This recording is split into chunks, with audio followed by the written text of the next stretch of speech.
When I got the reading context and the documents and the research for this program, front page of the Daily Graphic was a report from CSIR regarding tap water and the fact that tap water contains toxins. Okay? Within the same story, same newspaper, same day, there's a challenge from Ghana Water Company that says actually the tap water does not contain toxins, and they were disputing the findings, including the timing of the research and whether it is relevant. The point is that public health is an issue that quite rightly occupies the front pages and should occupy the front parts of our minds. Whether we know enough, whether we've been given enough information, whether we understand what the context is. Do we have enough legislation? Is it the right legislation? Is it being implemented? Who's implementing it? Is it all joined up? Is it being measured? Is it effective? Should it continue? These are the questions that we are here to discuss. And I would like to begin by introducing myself. My name is Nanaya Ferreira, and I'm very pleased to be associated with IMANI. So welcome to this stakeholder event on biomedical waste management. The program today is to share with you the research that has been done in Ghana on the issues of biomedical waste management, and to ask you and to challenge you and other people who are listening or who can join us by social media. First of all, is there an issue? Has the issue been thoroughly investigated? Is the research scientific? Who conducted the research? Who paid for it? Who's benefiting from this? Because you see all kinds of surveys, but is this accurate? And if there is a problem, has it been solved in other countries before? Is there best practice? Is there technology? Are there experienced people within the country, outside of it, who can help to address this public policy issue? I'm speaking to the Deputy Minister of Health, whom I'll introduce briefly shortly, about Parliament, and saying that the legislature has so much to do between now and November.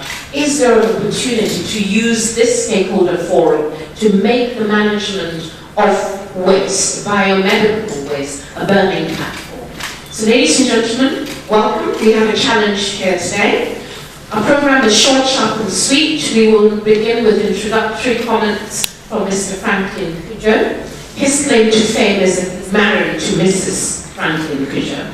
That's about all he's done in the world. We will have a presentation from two lead researchers, Brian Janzi and Keisha Osekufo of IMANI. We will also have a presentation by Dr. Mrs. Celestina Alote. She's a senior geoenvironmental engineer, currently with Golder Associates Ghana Limited. Previously, she worked as the senior environmental manager for Ashanti Goldfields in Ghana, so she would know quite a bit, I should think, about how to manage radioactive and other such waste. We have also on the program Dr. Victor Bampo. His doctorate is an actual doctorate, it's not a doctorate. Dr. Victor Bampo is the Deputy Minister of Health. Previously, Dr. Victor Bampo was my senior at Toronto Secondary School. And I think that's sufficient, except that he has done a couple of other things I'll mention. Before he joined government in July 2014 as the Deputy Minister of Health, he worked for the Global Fund to fight AIDS, tuberculosis, and malaria. He worked for the UN World Health Organization for 11 years, and the United Kingdom's DFID for 6 years. He's a medical doctor, homegrown, University of Ghana Medical School, and postgraduate training in public health at Johns Hopkins University. We will also welcome Mr. Gary Haley, Director, Country Director, UNAIDS. UNAIDS actually works, if you like, you can think of them as a policy platform or a policy partner. They partner with WHO, with UNICEF, and what they essentially do is to look at the policy agency of the United Nations. We will have a session that has been put here as talking points, but really is to open up the floor, question and answers. And then we'll also have some commentary by Universal Hospitals Group. So without much further ado, I would like to ask Mr. Franklin Kujo, IMANI CEO and founder, to say a few words as the program begins. Thank you so much.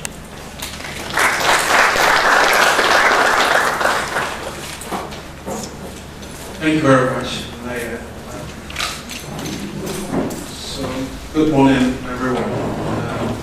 Welcome to this rather short notice program, but very important as well. I'm going to say that not many people who follow IMANI believe or have thought that we've been addressing health issues well. Indeed, from the inception of IMANI in 2004, we've been at the forefront of global health discussions, be it on patents, on medicines, or drugs that were meant for the poor, or as it were, when activists were campaigning for patents to be broken. Compulsory licensing, it was called, I think, compulsory licensing of the sort. And some of us at the time were making the argument that, well, at the end of the day, it has nothing to do with patents or the price of medicines, but in actual fact, it is about the development of the people, indeed the economics of the people.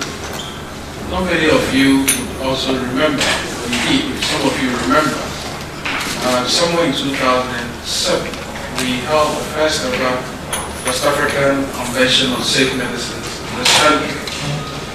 IMANI went all the way to the Pharmaceutical Manufacturers Association of America, but I was the vice president of that institution.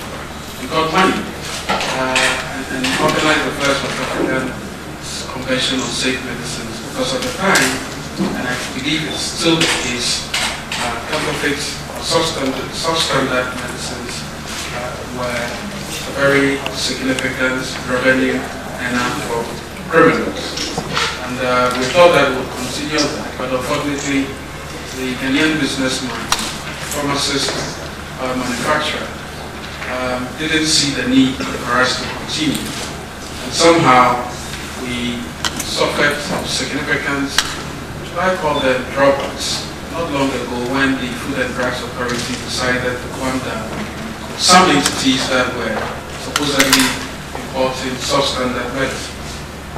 I believe that many of you also do not know how that matter ended, but it would interest you to know that we decided at IMANI to conduct a survey amongst 60 manufacturers of medicines, importers and pharmacists, and then actually wrote a report which was the subject matter for discussions in Parliament, as well as the Ministry of Health setting up a committee to ensure that some of the recommendations we made were somehow implemented. And I'm happy to report, at least I've seen what the FDA is doing currently, that close to 60% of those recommendations are in place, which is interesting. Manaya and I go way back when it comes to alcohol health. Indeed, we've led the charge at some point when we wanted to have a national alcohol policy. It wasn't easy because if a substance is considered as near illegal and you want to make sure that it is treated not as near illegal but understood that it ought to be taken in moderation. That was an uphill task. But I think we're still true, even though we do not have a national alcohol policy right now to speak. There were significant milestones achieved. I recall in 2007 again, and that was an incident that landed me in court the first time, when the Food and Drug Board at the time decided to ban alcoholic advertisement. Because the idea was that most alcohol manufacturers, as they were, local manufacturers were, advertising and showing odious flesh.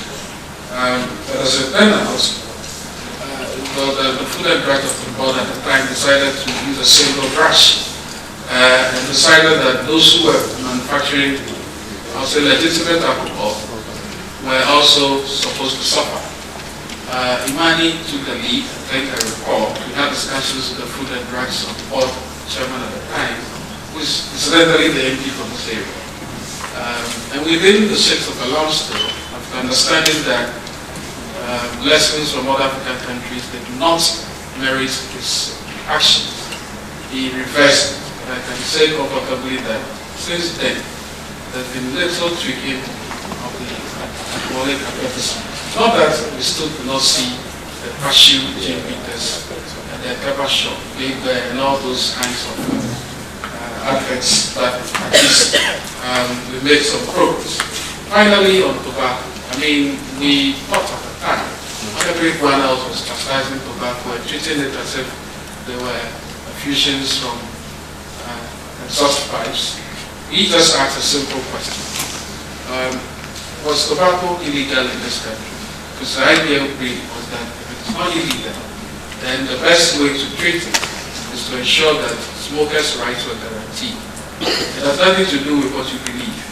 As long as some people believe they want to smoke their way to death, you probably got to allow them. So you need to make room for legislation.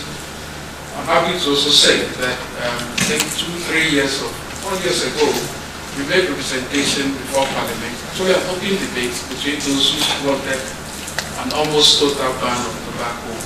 And some of us said, well, let's face reality. If you ban it, it becomes an illegal product, and only bootleggers will sell it. And then you have increased health outcomes that are negative. So with that little background, I suspect that there are agents of good health and agents in business who believe that IMANI somehow has some record and some force when it comes to bringing that clarity to what I call sound public policy.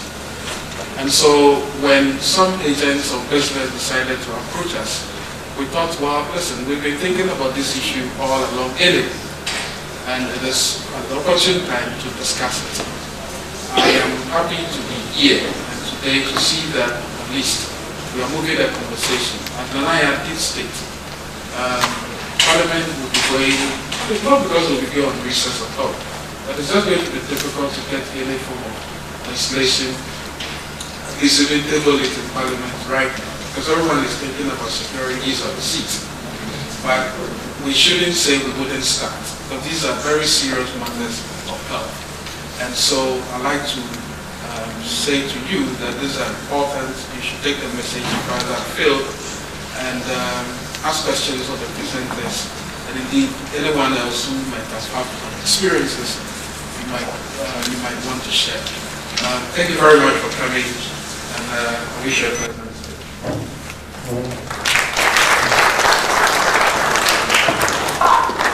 Thank you, Franklin. The first presentation is by IMANI. Mr. Brian Jamsey and Kishore Sethmo are lead staffs. Before they come up and share their views, I'd like for you to listen actively. One of the first rules I was taught in journalism schools, 6 questions that you should ask, doesn't matter who's sitting or standing in front of you. Why, what, who, where, when, how, and then I added another one, and so what. So let's listen to what they have to say and ask, and so what do you want us to do with this information, and so what does this have to do with anything? Thank you very much. IMANI, lead researchers, Keisha and Brian Jansen. Good morning, my name is Kesha. So first we will take you through an introduction before moving on to the categories of biomedical waste. Biomedical waste is waste generated by biological and medical sources, such as hospitals, clinics, funeral homes, and vets. It can include discarded blood, gloves, swabs, and syringes. It is estimated that 15% of all waste created by medical activities are hazardous. This has an impact on everyone, not just health officers such as doctors and nurses, but also support services such as those who do laundry and who handle the waste, as well as the general public and the environment. Some of the risks include foul odors, toxic smoke, and contaminated water sources. We'll discuss more the risks later. There are 6 main categories of hazardous biomedical waste.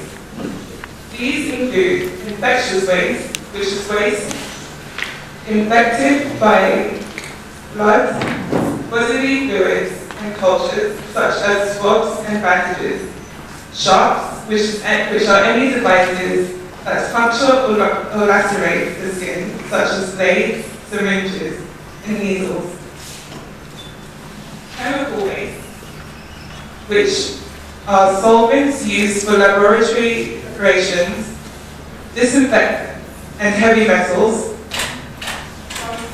Pharmaceutical waste, which are any unused, contaminated, or expired drugs or vaccines. Pathological waste, which are recognizable human or animal body parts, organs, or tissues. And finally, radioactive waste, which are contaminated by radionuclide. Currently in Ghana, there is no existing law that deals with biomedical waste or that enforces the adherence to guidelines in policy. There is, however, Act 490, which was published in 2002 by the Environmental Protection Agency in collaboration with the Ministry of Local Government and Rural Development. It outlines different ways to segregate waste. It is colored bags and containers, where black is used for general waste, yellow for infectious waste, and brown for hazardous waste. There are also 2 policies, the National Sanitation Policy of 1999 and the Healthcare Waste Management in Ghana Policy, which was published in 2006 by the Ministry of Health and the World Health Organization. These policies detail different ways to handle waste as it moves along the value chain, but they are not comprehensive. The value chain of biomedical waste starts from segregation, moves on to storage and collection, transportation, treatment, and then disposal by autoclaving and shredding, which disinfects waste, microwaving, which heats the water molecules in waste, incineration, chemical treatment, secure landfills, and burying. What we have found in our research is that hospitals are generally very good at segregating waste, but as it moves along the value chain, the attention is lost. In 2013, 200 randomly selected health officials were interviewed about the waste disposal methods they use in their facilities. It was found that the most common waste disposal method was to burn or incinerate waste. 27% of officials said that they did that with pathological waste, with sharps, 19% with general waste, 8% with pathological waste, and 2 and 3% with the other types of waste. Other waste disposal methods included putting sharps in safety boxes, burying pathological waste, and worryingly adding radioactive waste to general waste, and flushing infectious waste and chemical waste into the sewage system. And as we, in 2014, we looked looked at 2 different hospitals in Greater Accra and their waste disposal methods. In Colibri Teaching Hospital, it was found that at the time there was a blocked sewage system resulting in liquid waste being disposed of in the nearby lagoon. Only 1 out of 3 brick incinerators and 1 out of 2 mechanical incinerators were operational.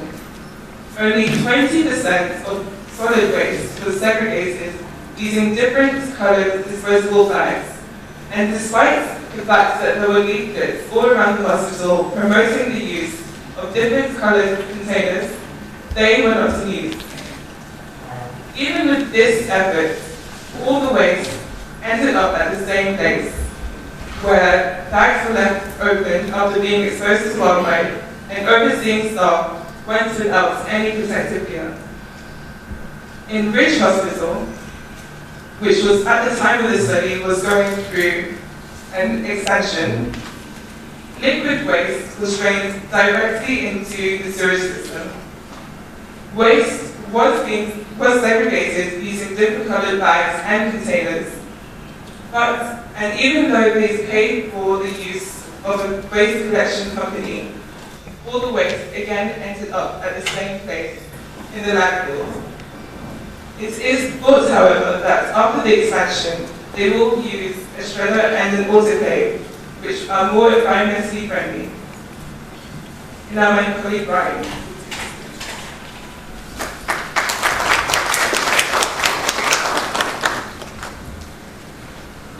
Thank you, Kesha.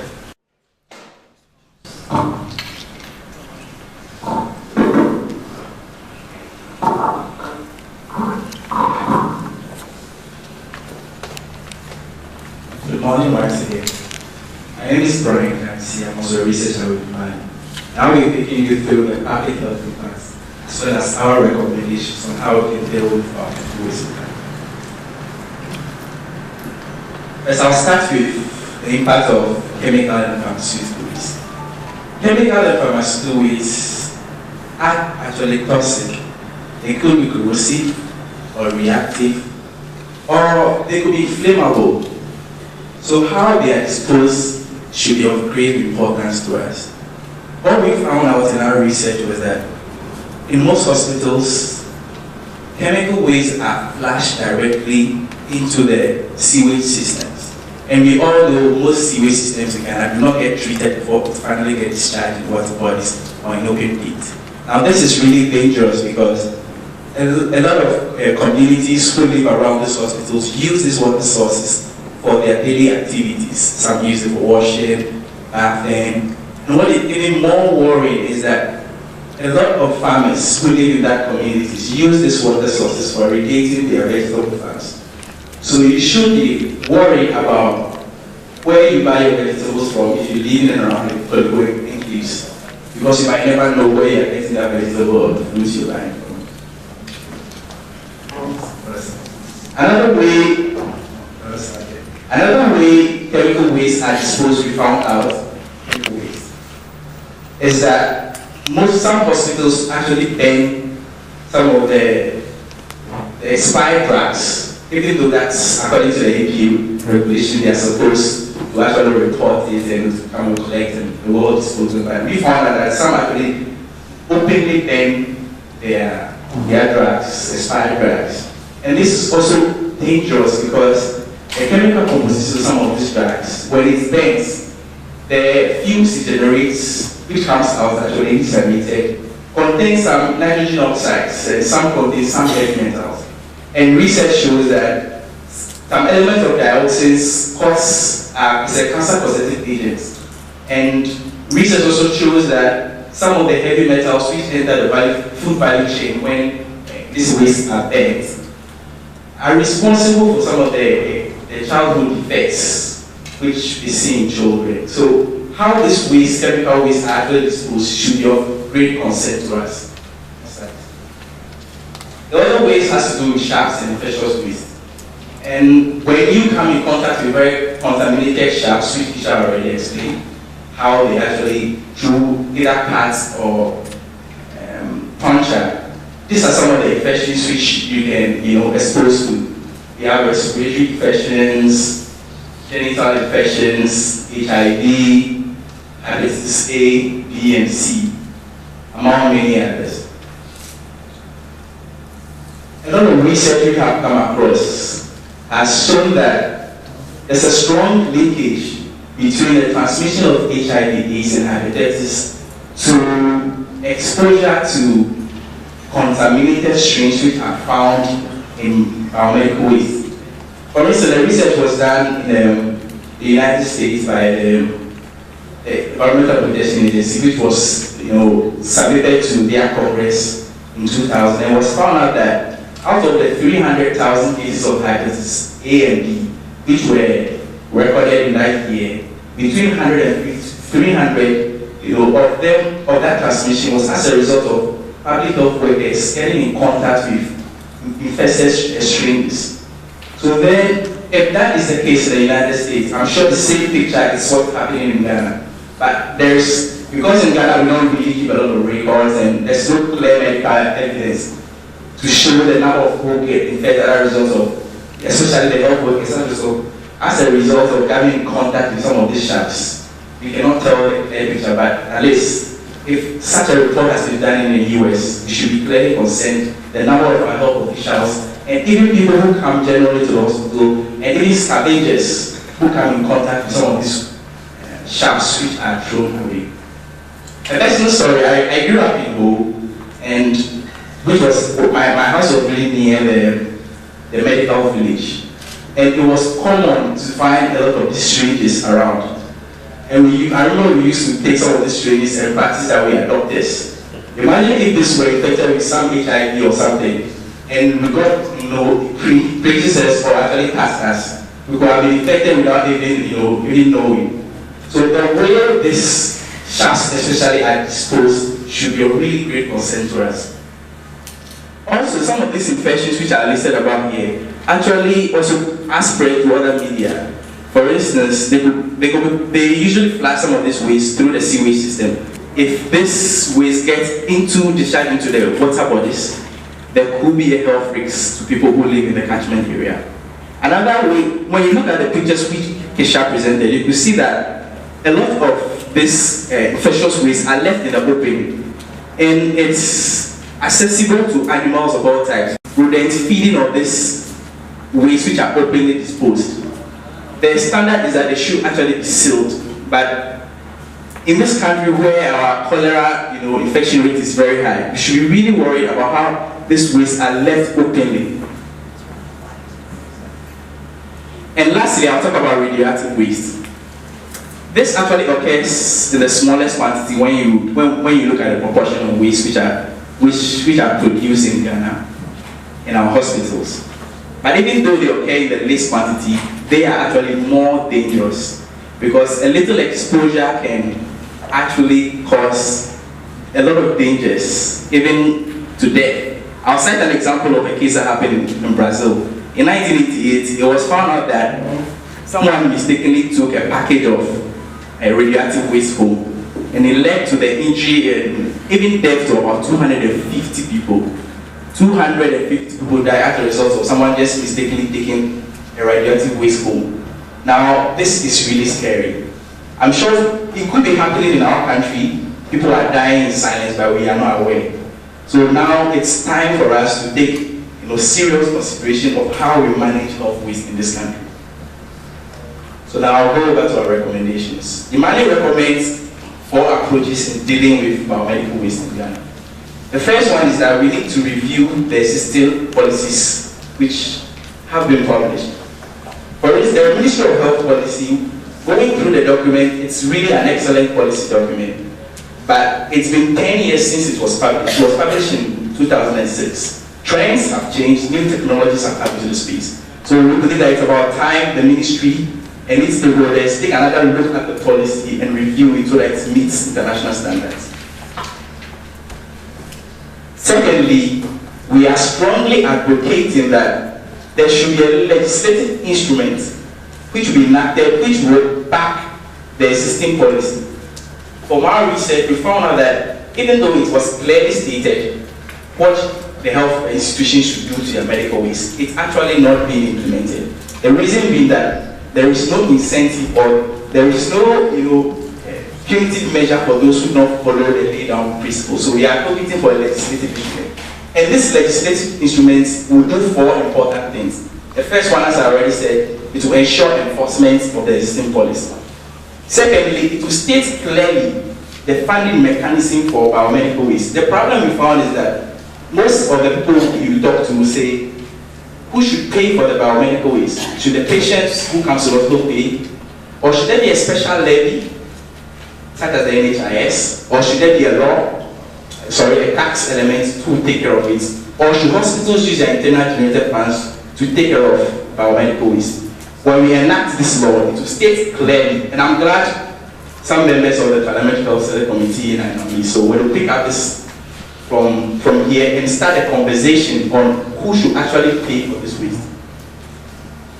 Also, the legislative instrument will actually, we are advocating that this legislative instrument should empower the Ministry of Health to start a licensing regime, as is done in the solid waste management sector. Now, we are proposing that there should be a license given to specialized institutions who will be entering this space, mostly private sector players. And the licensing should have very stringent regulations and standards which the institution must follow and manage the entire value chain. And I'll be explaining that in the next few slides. And lastly, we believe that this legislative instrument will be a good incentive for private sector people to play in this space. Because if there's a clear legislation and the raw materials which they need, which is the medical waste, will be sent to them, I mean, they have an incentive. They have an incentive to want to invest in this space because they don't get a return on their investment. Our next recommendation is that instead of having on-site treatments which exist currently, we should open up the space for private sector players to actually invest in a centralized healthcare collection, transportation, storage, treatment, and disposable facilities. That's the entire value chain. So instead of allowing the system, our hospitals to manage the waste they generate, there's clear evidence which are presented shows that they either lack the capacity, they don't have the funds, and cannot manage it effectively. So let's allow the space for a private sector person to play and invest into the entire value chain in managing the way we manage our waste in Ghana. For such facilities to be built, like I stated earlier, there should be stringent licenses so that it's not anybody who plays in the space, but before you play in the space, there are certain high criteria you meet.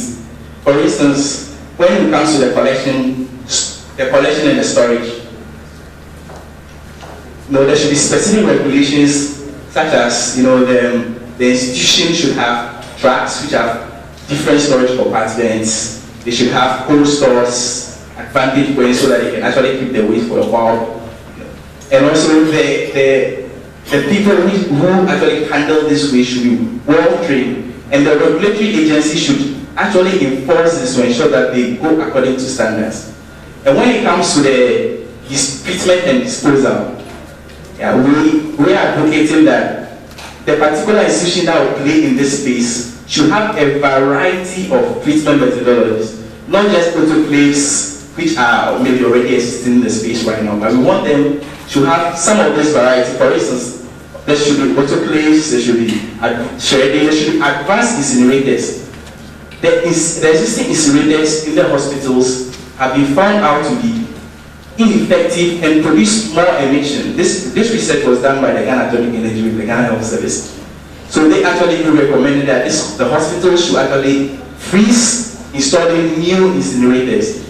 But there are new advanced incinerators which actually emit less and actually bear the waste effectively. So those are the kind of technologies this facility should have.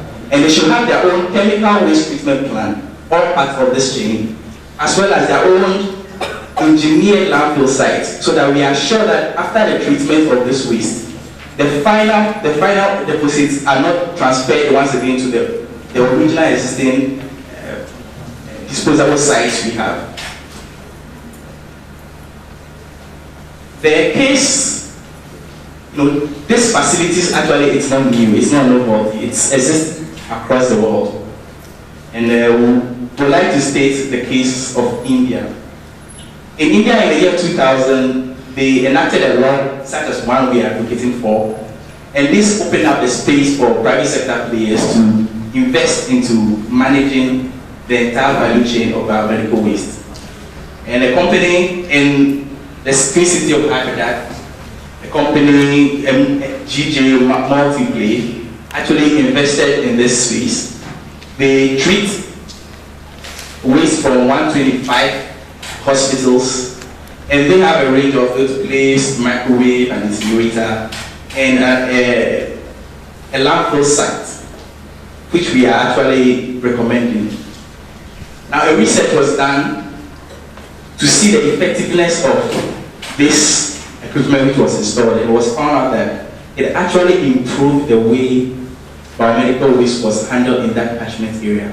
So this is not new, it's tried and tested, so we are advocating in a way that this should actually be implemented in Ghana. And when we were doing our research, we actually looked around the whole of West Africa region, and we found out that no country in Africa, I mean the sub-Saharan African countries, have some of these facilities. So it means that if we actually the first to do this, it will be a novelty for Ghana.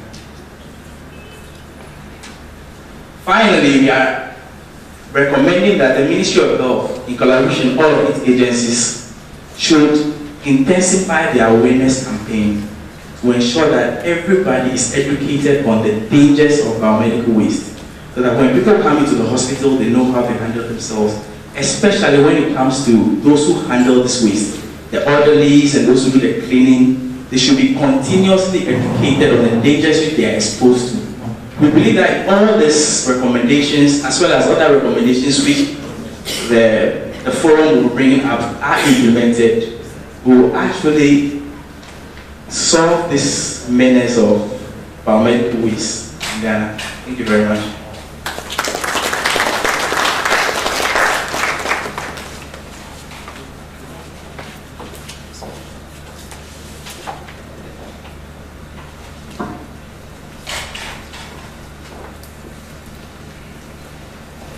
Thank you. Two researchers from IMANI setting out their stall essentially on why they ought to be listened to. It's Brian and Keisha. And as I said, I tend to listen to everything with a journalist perspective, which is, so what exactly are you saying?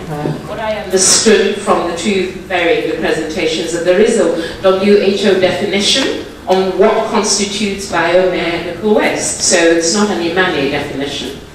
The WHO goes on to explain some of the dangers and the hazards that come or could arise from improper disposal of biomedical waste. So in terms of who, okay, WHO got that, and what are they saying?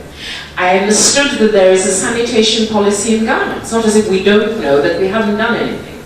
And that was implemented or instituted in 1999. I understand that there is an EPA Act that relates to separating of waste. I understand that there's Ministry of Health policy guidelines as well. So there is something before we start jumping out of the ship quite yet to say there's nothing being done in Ghana. There is something. Is the something enough? I understood from the research that they looked at 200 health facilities or spoke to 200 medical personnel, and that they did identify, as the WHO has done, different types of biomedical waste, and that's where the problem begins. From the separation into the bags, to the training, to the wearing of protective clothing for the people who have to deal with it. And even if you do separate your waste, who's picking it up? How do they transport it? Where do they transport it to? And when it gets there, what happens? I think this is where I see a gap. I'm very pleased to introduce the next speaker, Dr. Celestina Alote. As I said, she's a senior geo-environmental engineer at Golder Associates Ghana Limited. Again, home trained, civil engineering degree from KNUST. She's also got a master's and a PhD in geoenvironmental engineering, specializing in waste management and the design of waste management systems. I'm very excited to have you be our next speaker because I've already identified my problems and my questions. So I trust that you will answer them. Thank you. Thank you very much. It's tough that before you even start speaking, there are questions. She's a brilliant woman. Yes, so yeah, I think I don't have much time for my presentation, so basically I'll get right into it. The intent of this presentation, Brian has already spoken about what is currently done in Ghana. So this is just sort of like a recap, just to show what currently pertains in spite of the ministry's guidelines. You can go to the next slide. I'm not going to read every single line. Yeah, so a bit of research was done in 2010 by a Ghanaian studying at the University of Stuttgart. And these are some of the statistics. For Confanochi Hospital, they were not, as of 2010, segregating their waste, even though it is in the guideline to do that. And they were using brick incineration and waste dumping. And I call that waste dumping because basically we dig a hole and we just put whatever waste it is in there. And there are implications because there's groundwater there, there's soil contamination and all of those. So, I mean, like a major hospital like Confanochi, basically not segregating, dumping the waste, oblivious. I don't know if it's oblivious or intentional, not knowing what the implications downstream for the downstream users. You know, a lot of us in Ghana, I live in Accra, at Pokease, and I use groundwater because unfortunately Ghana water doesn't get to me. So what does this mean? If there's a hospital next to me or maybe upstream of me, just dumping, burying this waste, and I'm just drinking the water downstream. So these are some of the things. I mean, right here in Accra, I'm drinking groundwater. Can I just go to the next slide? So yes, I'll just highlight on what proper medical waste management should look like. And I'm just taking a case study from Virginia in the United States of America. So basically the waste must be classified. The hospital must know the type of waste it is generating. And now we're not talking about the domestic waste or the, what we call municipal waste. That is the food, you know, like food waste and all of that. So this is a biomedical waste. It must be classified, it must be segregated. As much as possible, we must try to minimize the waste that is generated. We shouldn't wait for our pharmaceuticals to expire, right? So that's one way of minimizing the waste generated. You must contain that waste. There are specialized containers, there are different colors specified where each waste should be put in. It must be labeled. There must be clear labeling that maybe this is radioactive waste. There must be the various biohazard signs on them.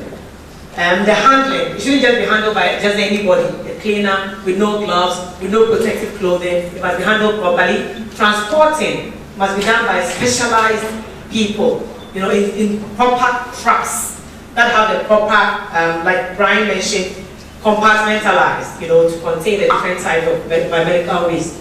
How must it be stored? Under what temperatures? How long must it be stored for? How must it be treated? And then finally, after treating it, how do you dispose of it? So just to say, so I just took excerpts from the regulations, but I couldn't bring everything. So for the Virginia example, the generator, the regulation spells out clearly, whoever generates the waste is responsible. And that is very important because unless the onus is on the generator, the person really doesn't care. And in waste management, we have something we call a waste cycle audit. The generator must ensure that whoever picks up the waste is licensed to pick up that kind of waste. The generator must also ensure that the waste is taken to the right facility.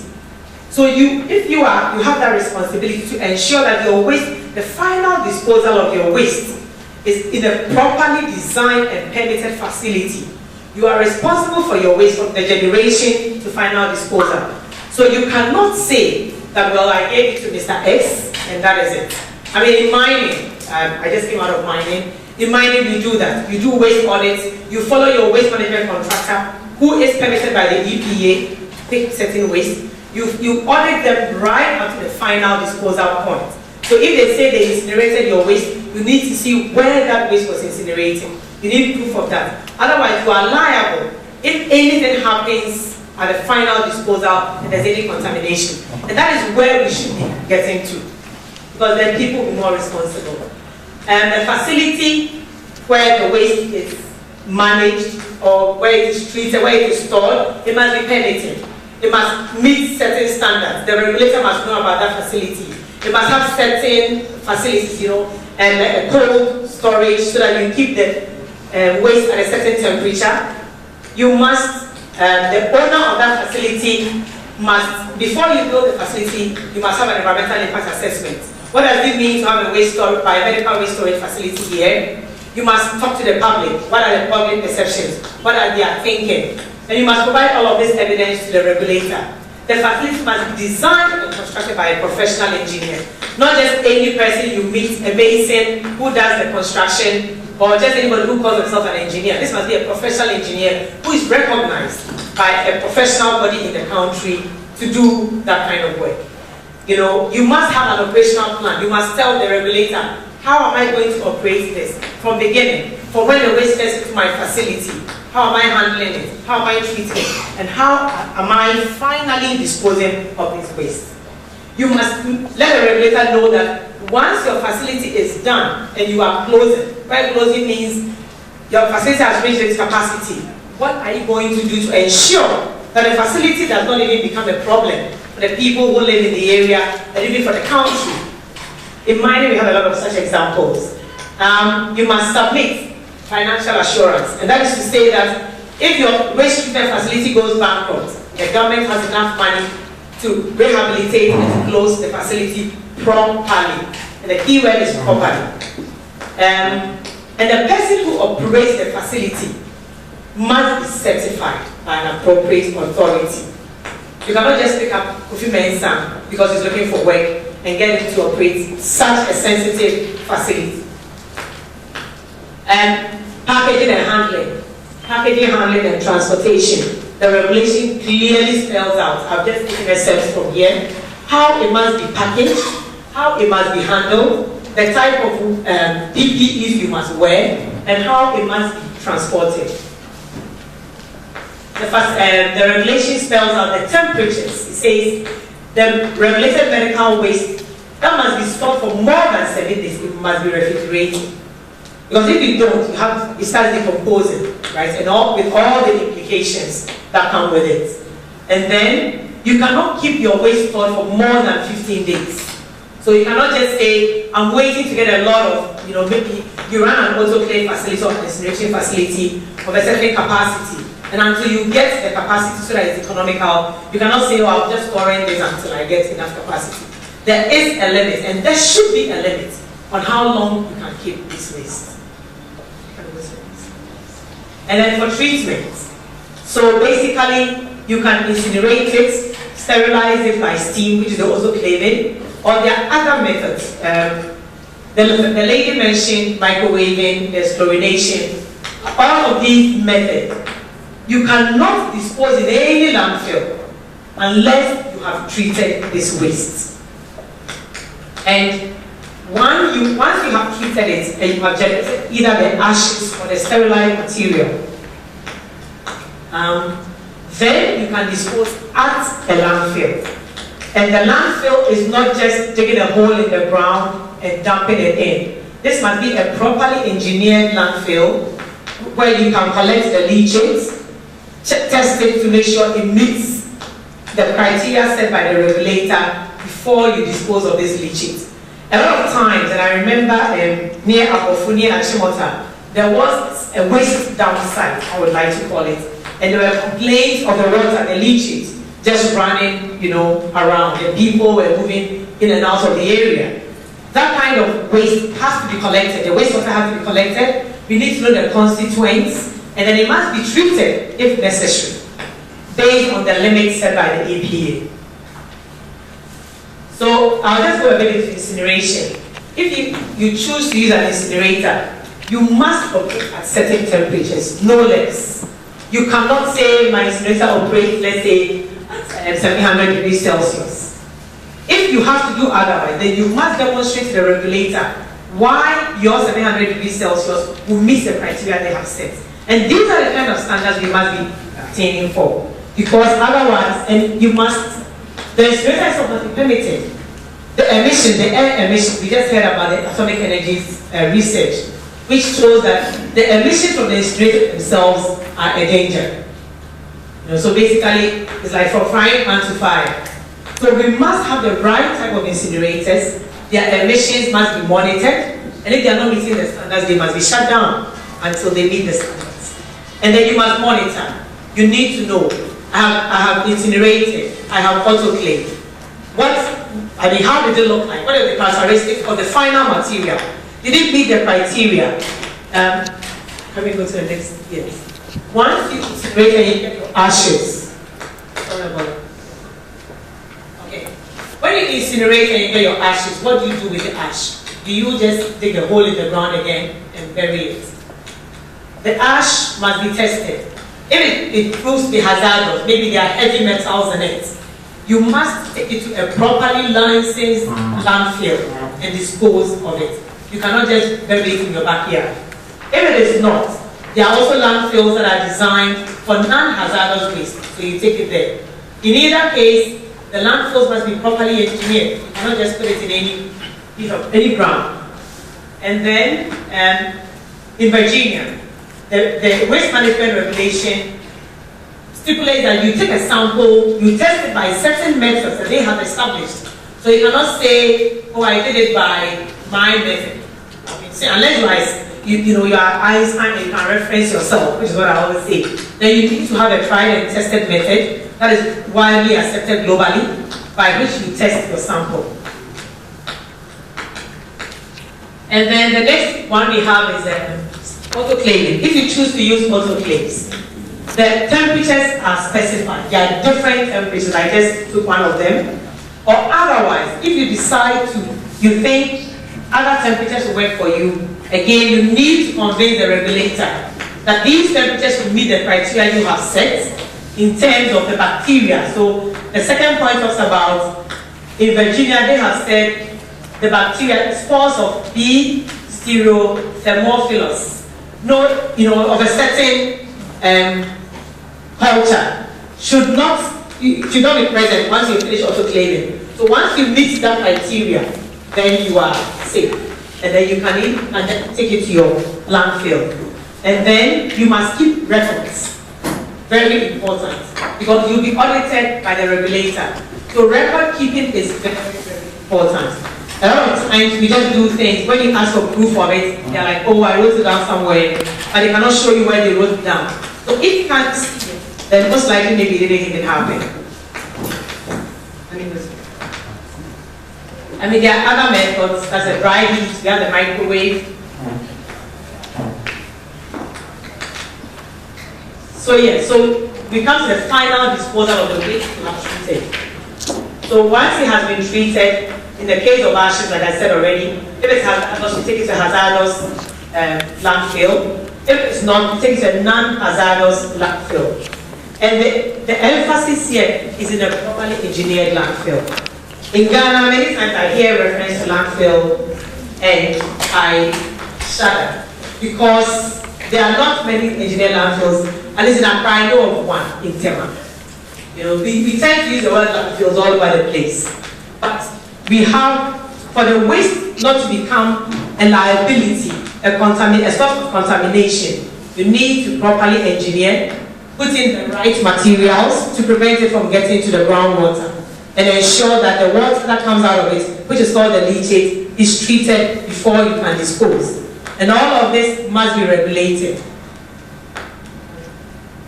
So the way forward, all of what you said is beautiful. But, everybody likes to make profits. So unless people are compelled by legislation, and I always like to bring the example of mining. Mining, I would say, is one of the better regulated industries in Ghana.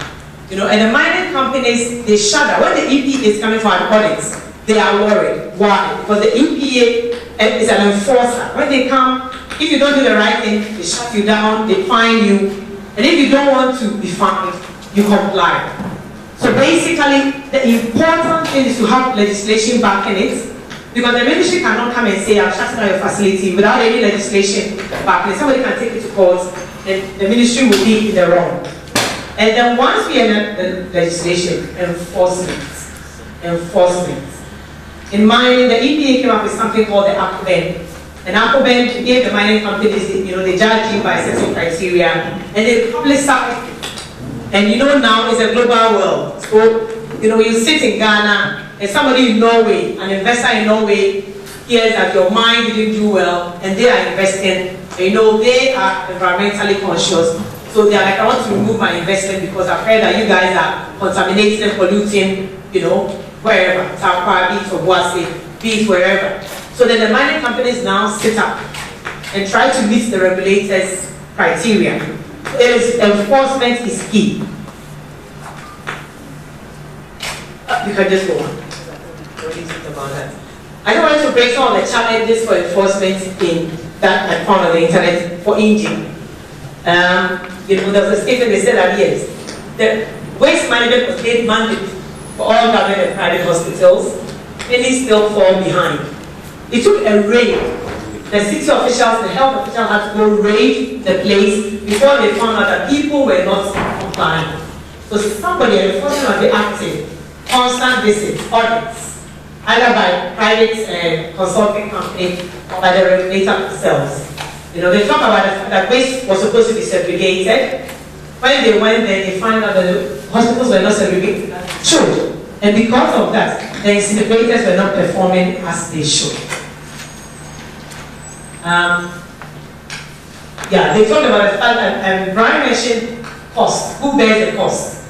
And so in India, because the hospitals had to pay, they started manipulating the number of bags in generators. They found ways. So the way to find its way to domestic waste, where it should be.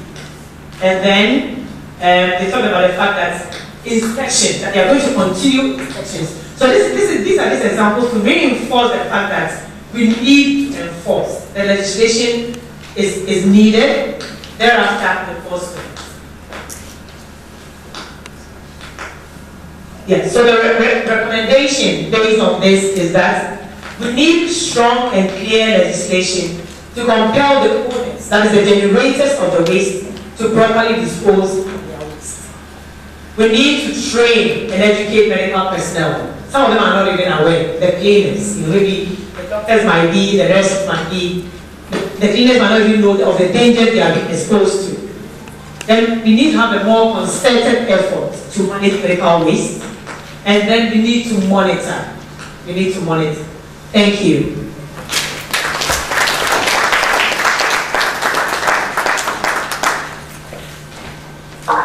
Thank you very much. I said I had a few questions, and I have even more. Dr. Celestina Allotte. Before we move on to our next guest, I'd like to recognize the presence of a number of key people from Parliament. The Vice Chairperson on the Committee on Environment, Science and Technology, Mr. Noah Ben Azur. If you're here, can we see you? Not quite. Right there. Thank you. From the Committee on Local Government and Rural Development, Mr. Benjamin Kodo. The Ranking Member on the Committee on Environment, Science and Technology, Mr. Francis Adai-Limo. There are also representatives here from the Ghana Standards Authority, from the Food and Drugs Board, from the EPA and Ghana Atomic Energy, which is all very good. Because what I got from Dr. Allotte was a lot of questions and a lot of worry. From the facility, the actual design of the facility, he gave us 6 vital steps. So basically, my uncle, who's a mason, cannot simply go and build this facility. The person has to be properly certified and know what they're doing. From the process of packaging, handling, and transportation, she spoke about treatment and disposal. Incineration, there are standards there too. The management of the ash, whether it's through dry heating, autoclaving, I believe is also what you brought up. Final disposal. Throughout all of these steps that you raised, 3 words that concerned me greatly. legislation, training, and enforcement. These are areas in which we're not particularly strong, but we've seen examples of countries that have done it. It's not rocket science, it's not impossible. It is going to be extremely hard work. And I'm extremely pleased, therefore, to hand over to Dr. Victor Bampo, who, as I said, is the Deputy Minister of Health, joined government in 2014, but has extensive public health knowledge and experience, both in Ghana and abroad. One of the things that I'd like for Dr. Bampo to address, we've seen British Hospital coming up. We've heard the controversy as to how it's being funded, who's building it, how much it's going to cost. Please tell me that in this cost, or costs, as it continues to grow, is an example, best practice, international facility to manage the waste that comes out of the house. Dr. Victor Bampo. Thank you.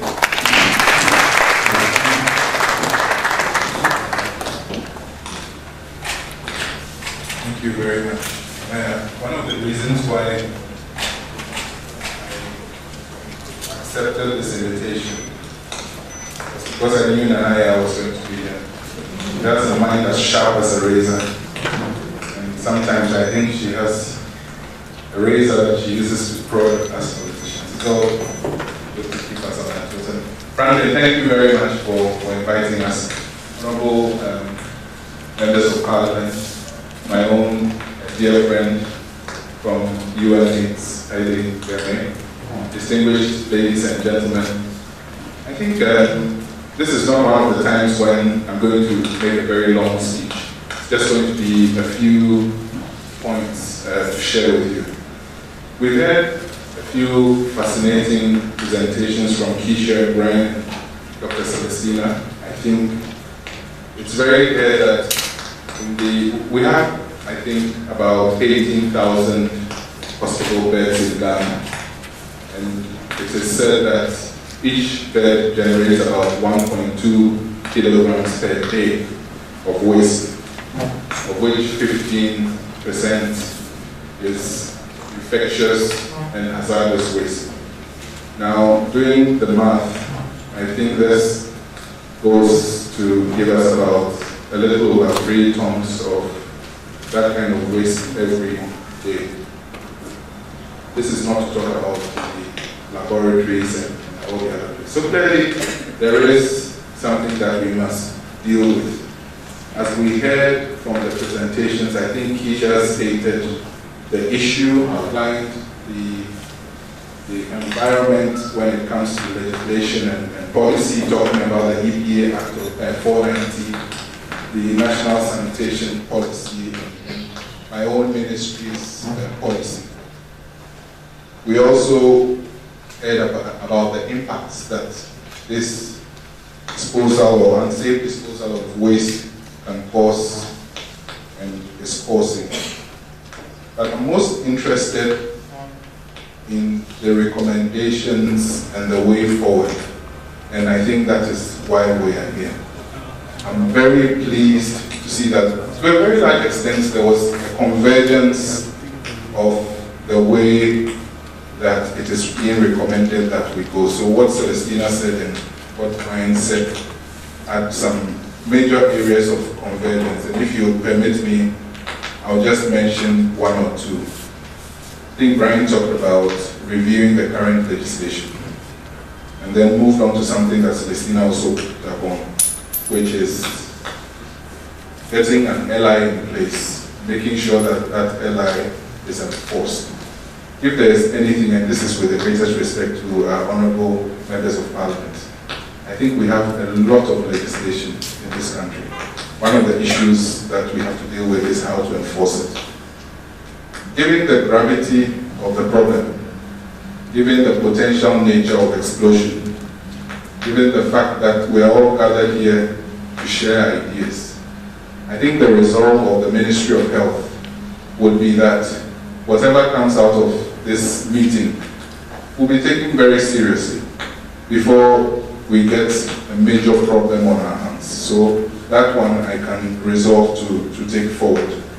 I'm hoping to stay to listen to more ideas from the floor to condense those ideas and consult with members in the ministry and see how best we can take this forward for a better Ghana for all of us. Thank you very much.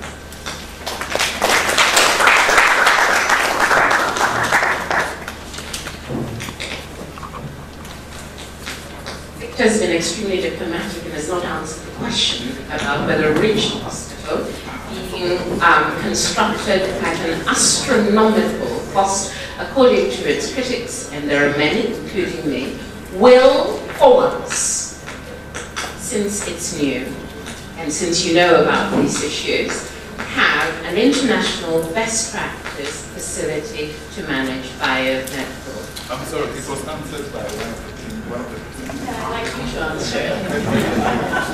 Yes, it has a state-of-the-art facility for disposing of waste. So at least one. I'm going to move on now, and before I do, just a little bit of background, because everyone's talking now about legislation and the fact that there is need for legislation. We have 3 parliamentarians in our midst, and I'm sure they will be able to expand further. According to the graphic, April 18th, Parliament has moved forward rapidly. They are now organizing a bills symposium series, which basically lists all of the bills that are pending before Parliament. When I counted them before November 2016, there are 32 bills currently before Parliament, expected to come to some sort of legislative conclusion. There's a further 24 that may be laid before the House. So there is no mention, absolutely, about biomedical waste, but there are some bills that make reference to the environment, that make reference to health. So perhaps during the question and answer time, it will be a great time to engage our parliamentarians to find out whether anything that has been said here is already captured in part or in whole, or whether there's an opportunity to turn this into a burning platform for this sitting of Parliament or the next. Because the biomedical waste problem does not start today, and neither does it end today. It will continue into January 2017 and the next until it's addressed. My next speaker, I should say, will be approaching this from an international perspective.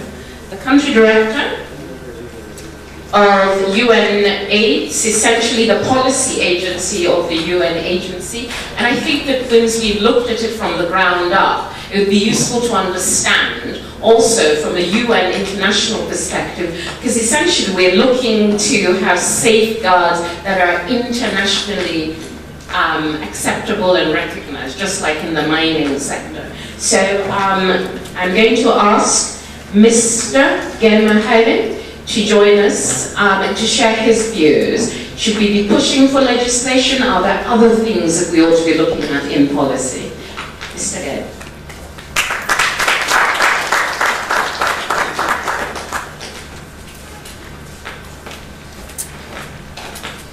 Thank you very much, Honorable Deputy Minister of Health, Honorable members of Parliament, good to see you, and Mr. Joe, the IMANI Group, colleagues, all those observed. You know, this issue of biomedical waste management plus waste management are big issues that are being discussed by many countries. It's not only Ghana. And especially in our case in Africa, the lessons that needed to be learned from others have not really sunk in. So therefore we seem to be creating and repeating the same cycle of issues and challenges, and also recycling, again, solutions. And this debate has caught up with Ghana at 60. And also the other day I was listening to the radio, and I was very surprised to hear how passionately people debated whether ECG should be privatized or not. Again, Ghana at 60. Things have changed, they have to move, because what we were 60 years ago and what we are today is a totally different situation. Where we will be at 60 years from now is even going to be more different than what we have now. The WHO estimates 15% toxic waste product is a measure if all things are equal, but not necessarily a measure if all things are not. So in the case that here, we need to also understand is that what we are generating, given the fact that a lot of what is being generated starts its toxicity from the point that it is generated. Because all those processes that need to be in place to ensure that we minimize the toxicity of such waste to about 15% is not there to begin with. So therefore, I believe it's a much higher percentage than that.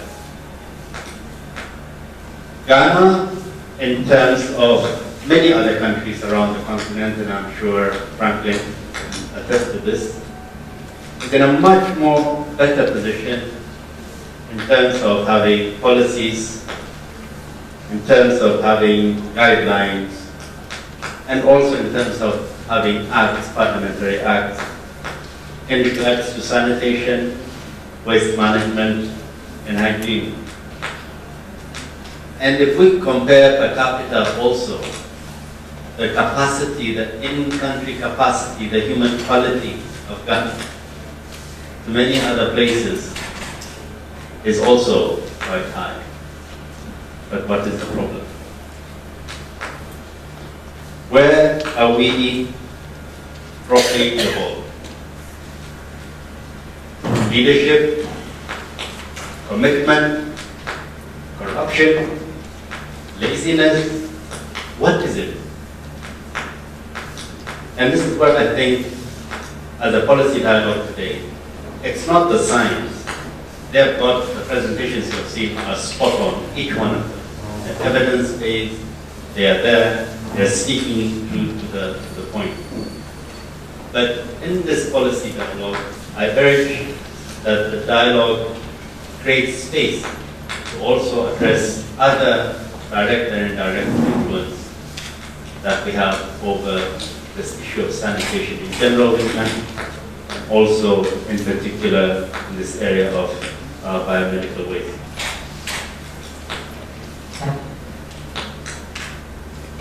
Today, as we speak, there was a research sometime back, a few weeks back, which said that if we continue at the current level of work that we do around waste management,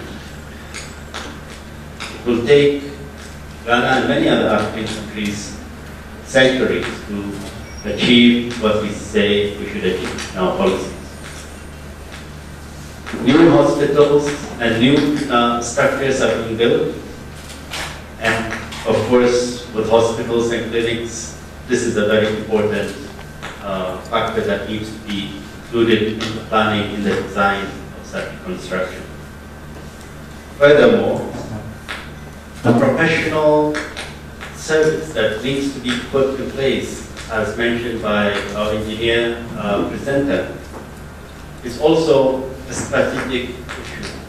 We cannot leave things to chance anymore. There are big businesses around us in the world, and if we think that Ghana generates a lot of waste, then you question, then why don't we have these big businesses here that are using waste as raw material to get the business going? Because it has created a business opportunity as well. And a business opportunity should also be looking at professional services as well. So therefore, there needs to be a look into the standards of management oriented waste management, especially biomedical waste management. So with this, I want to say thank you to IMANI for putting us together on this. And I also want to urge once more that the policies and standards that we have need to be audited, and that our policy discussion should also widen a bit to include other serious factors that contribute to the problems that we have at hand. Thank you very much.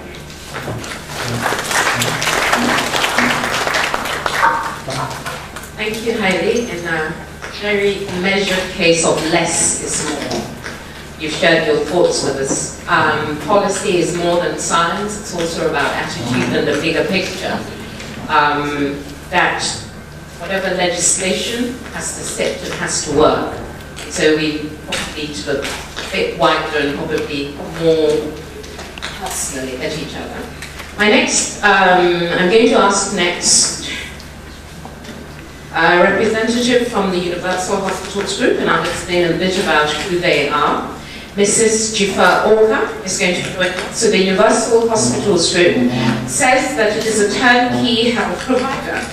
They say that they're the leading provider of medical equipment management and civil service solutions. They say that they can provide hospital and healthcare facilities from conceptualization through contraction, equipment, user training, maintenance. Basically, they are the bomb, the A to Z.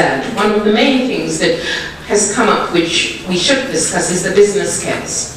There's a public health case. Is there also a business case? And I suspect that Mrs. Orka is about to set out her stall. She's very clear on why she's here. She's selling the benefits of her company, Universal Holdings and Hospitals. Thank you very much. All right, I think my colleagues have actually spoken a whole lot. I brought a presentation, but I think I've been trying to tweak my presentation so I don't repeat too much. I am here to represent public sector and investment. That's what I'm here for. And I think that, like Nalaya said, I'm coming from Universal Hospitals Group. We are a turnkey, meaning we take it from the beginning to the end. And if it's a hospital, we cover all the way from conceptualization, that is a kind of facility you want to have based on the type of services you want to have in there, and we construct from OPD all the way to mortuary. So over the years, a lot of issues have come up. One of them, I think a few years back, maybe more than 10 years back, was that a lot of health facilities were acquiring equipment, and the big issue was who maintains that equipment. So we had a pile of equipment and then no maintenance. So we decided to strengthen our technical department to be able to cover it. So our line of work takes us across the length and breadth of this country. We visit almost all the facilities from the north to south, east to west, twice every year. And I'm sure that if any of you are in healthcare, Ghana Health Service, or the Ministry of Health, you must have come across us somewhere in some of the trenches. About 3 years back, we're not speaking just from the point of research, but we're speaking from the point of view of first-hand information and experience. We have been around these facilities, we have seen how this waste is being handled. Some of it, we have a lot of facilities springing up behind people's backyards, and then you have all kinds of burying going on, and then burning going on behind backyards, and won't entice you if your mains or the pipes buried around the site of the burning is leaking a little bit, and then the next thing you know, you're fetching tap water with all kinds of things sipping into it. I think that is how dangerous it has become. Maybe, can we start from slide 16 so I don't repeat all of these things? Currently, I've heard a lot of autoclaving. We've been talking about there is autoclaving. Yes, we have been dealing with it for a while now. I think that we have constructed some amount of facilities in this country, at least dental facilities, about 21 of them across the country from scratch. And then we have been maintaining, we have provided autoclaves. Autoclaves generally are just steam sterilizations. They do not change the material per se, and mostly they are reusable. When you come to the waste itself, you're going to be talking about comprehensive issues. And then a step above that, you will be looking at the hydroclaves. A hydroclave is a combination of the autoclave processes plus shredding. And then in the end, we expect that this waste will come out and be able to be mixed up with the regular municipal waste. That is the hydroclaving. So we have taken the step to install 4 of those units in the country so far, and it's been going on. With the installations that we have made so far, it has been very helpful. This is just a typical hydroclave that you can see, but I'm not going to go through it because I hear my time is running up. So these ones will come up with a shredded and then powdered waste like this. This takes syringes and all of those things, and then it comes out like this. So that is not infectious anymore. Next slide. We have a proposal on the table, and I'm sure that we have been talking about legislation because these investments are very intensive and very high cost. We have started something, but then we're also looking forward that as investors, we will have some legislation to be able to protect our investment. Next slide. We're proposing a comprehensive waste treatment system that will look at the components from the centralized healthcare waste collection, transportation, storage, treatment, and disposal, a facility, and in that particular complex would have also a well-engineered landfill to be able to take care of biomedical waste, not just the regular waste, like our expert talked about. So that's our proposal on the table. Next slide. So that particular complex will be using the 4 basic processes that we use in the medical waste. If we want to comprehensively cover this subject, we have to have a complex that would use all of this treatment. The hydroclaving, autoclaving must also go with the thermal. In the thermal, you have the incineration. And what we're saying is that the incineration that we have in the system right now, that most of them do not have the air pollution control devices. That is why we're having a lot of emissions. Those should have more advanced forms. And also thermal in the area of the microwaves. That's about the safest we can have and can cover a whole lot. Then we have the chemical, irradiative, and then also the biological. Not very much advanced at this point or developed, so we're not going to go there. Next slide, please.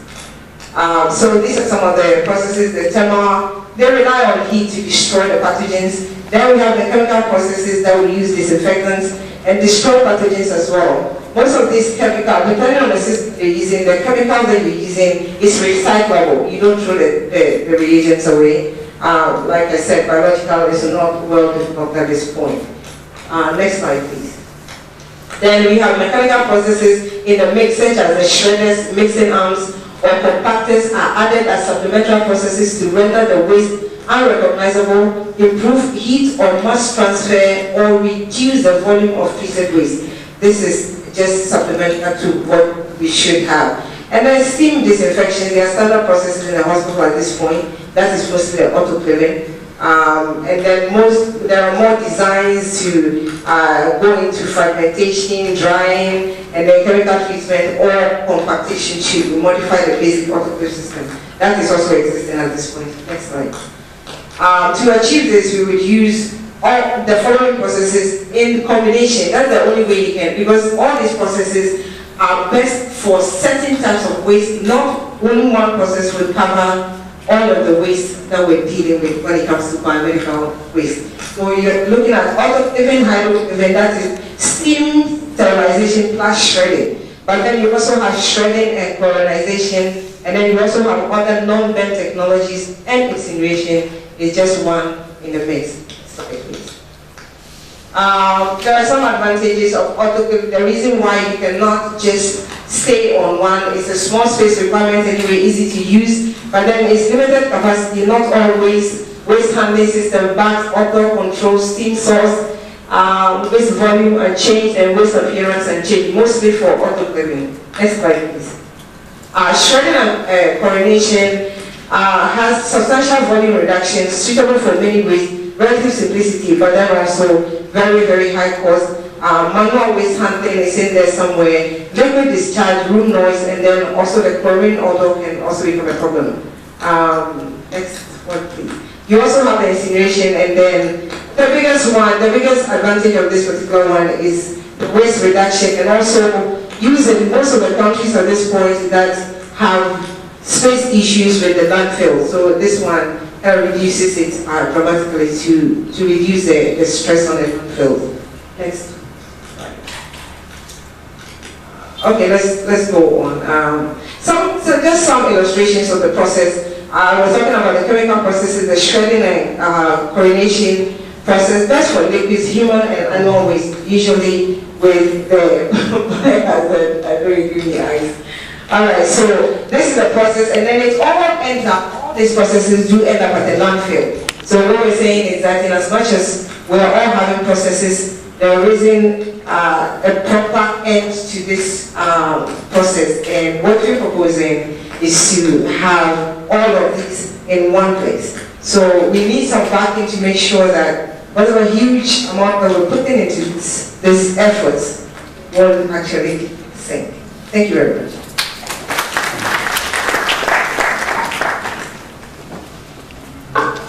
Thank you, Jifa. I'd like to say two things before we continue. One, that the presentations are going to be available. IMANI is very efficient about doing that. And also the very detailed proposal from Universal Hospitals will also be available. We are going to come to a question and answer session briefly, but I did want Universal to at least pitch their tent before, so that they can be part of the question and answer and part of the talking points, which is why I asked you to come in before and not after we've had the discussion. That way you can be part of it. And before we begin our question and answer session, I'd like to say thank you to Dr. Victor Bamper, who has spent the morning here with us. He was running on Equiapim time, so he was on time. He was running on Swiss time. He was on time, and he's required another meeting. I have assured Victor Bamper that every single question that is asked, every point that is made, since he's at this door, will be put to him. Stakeholder engagements are part of public policy development. This is a beginning of a conversation, it cannot possibly be the end. So thank you very much to Dr. Bamper. We want to ensure that he's not late for his next appointment. Franklin will be walking Dr. Bamper. Ladies and gentlemen, a round of applause for our Deputy Minister.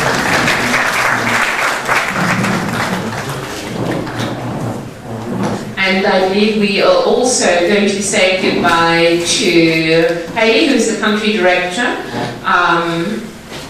Yes, I think we are saying goodbye to our esteemed panel, which gives us the opportunity to get to the brass tacks with our parliamentarians, our specialists from the engineering field, from the medical field, and also, frankly, from the financial field, because somebody has to pay for this. Somebody does. Gentlemen, thank you very much for your time. We are almost on time, so I will continue. I'm going to be running this session, which, as I said, is a Q&A talking point session. So if you have specific questions, this would be the time to bring that up. I'd like to begin, however, taking liberties as the moderator, by setting out the rules, which is that I'll take 3 questions. No, you may not do what I usually do, which is a follow-up to the follow-up to the follow-up. Only I'm allowed to do that. Let's keep it brief, let's keep it to the point and be specific. If it's a question to the legislature, let's say so. If it's a question to the Ministry of Health, to the environmental protection agencies, to the engineers, to the financiers, please be extremely specific. I'd like your name, your title, if you work for an organization, to please state that clearly. I'll take the first 3 questions now. identified one person. 2 more questions. 2? 3. Yes, sir.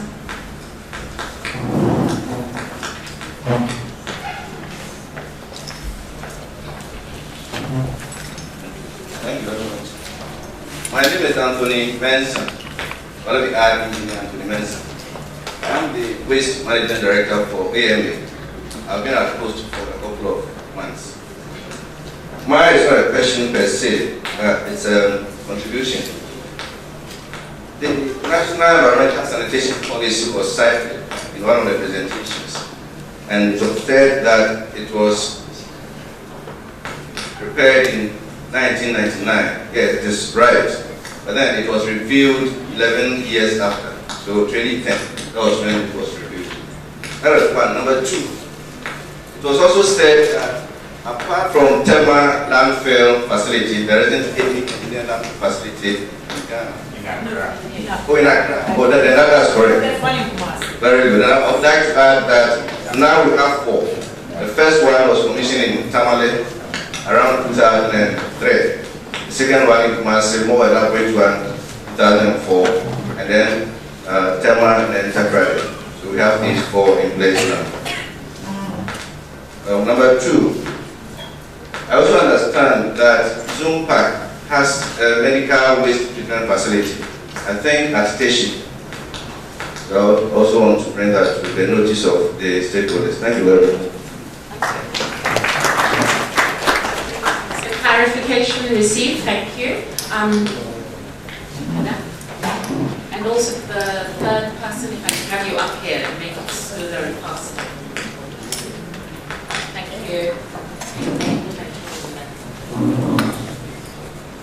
My name is Dr. Juliana Ahmed. I head one of the newer public hospitals, Lekma Hospital. And these are hospitals that are built without any input from whoever, and we are expected to occupy them and take good care of the waste. So I'm wondering, we have an incinerator that was built for us. It's very ineffective, and we need a new one. But I never knew that there were specifications on incinerators. So now I want to know what type and where to get these pollution minimizing incinerators from. That's disturbing. A hospital, a big one such as Lekma, built, and as our engineer was pointing out, has been built probably with the best of intentions. But what are the standards? And nobody told them. They've done their best, but their best is not good enough. So, interesting.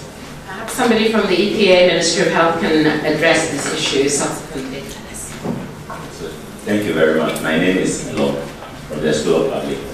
I would want to find out from the researchers. You mentioned you you sampled the respondents, 200 were randomly selected. How that was gone about?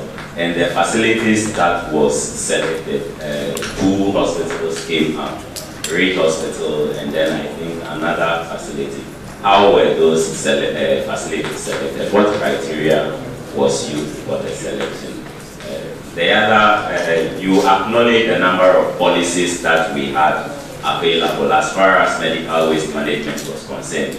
I have looked at the MOH policy. There is also another policy, the Ghana National Service is championing on infection prevention and control. And in that, medical waste is a key component as far as that is concerned.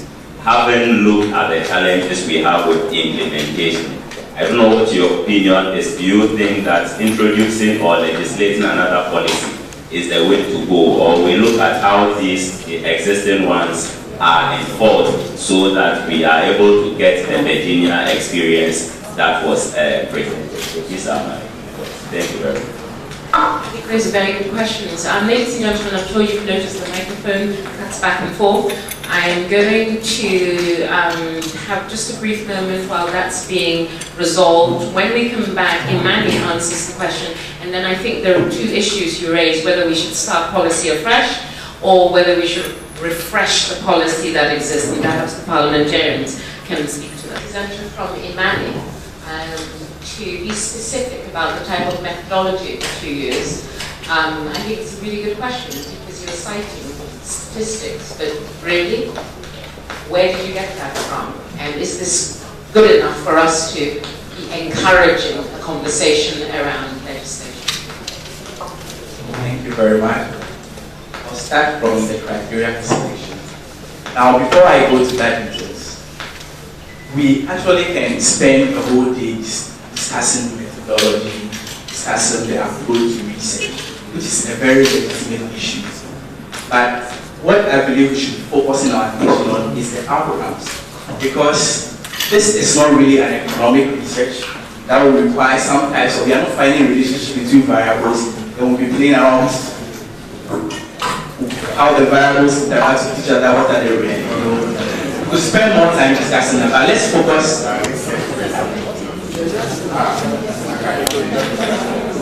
Okay, okay, for the research we worked on, like we said, over 100 institutions were surveyed, and we randomly selected 200, individual health practitioners, and we were selected at the level of those who handle the waste management. So that is the most basic, way approach we use. But should we continue discussing, the other methodologies we use? We should rather focus more on the results, because this is not economic research. This is a field research.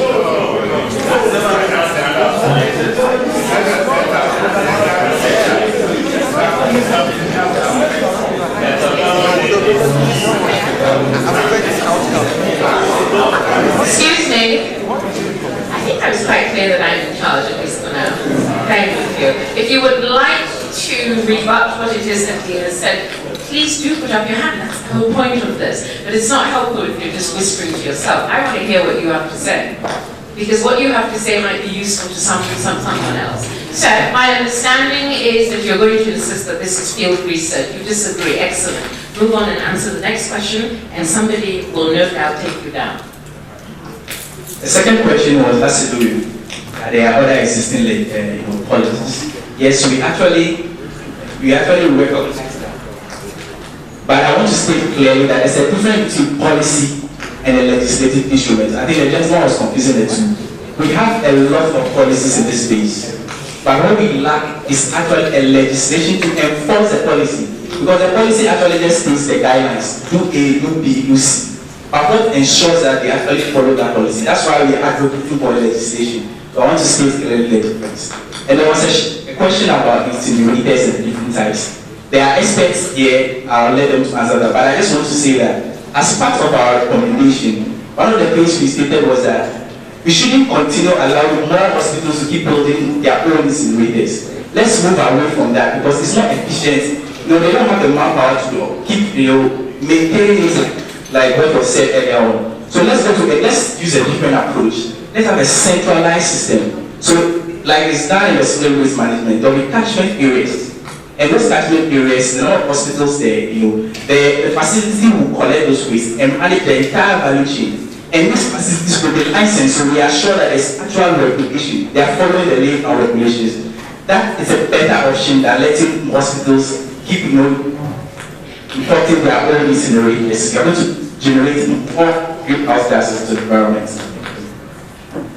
I'd like to know if there's anybody from the Ministry of Health who could answer the question that was posed by the doctor from Lehma. She's rightly concerned. They have gone ahead and done their best, but who's judging whether their best is good enough? Is there anyone from the Ministry of Health who can answer that question?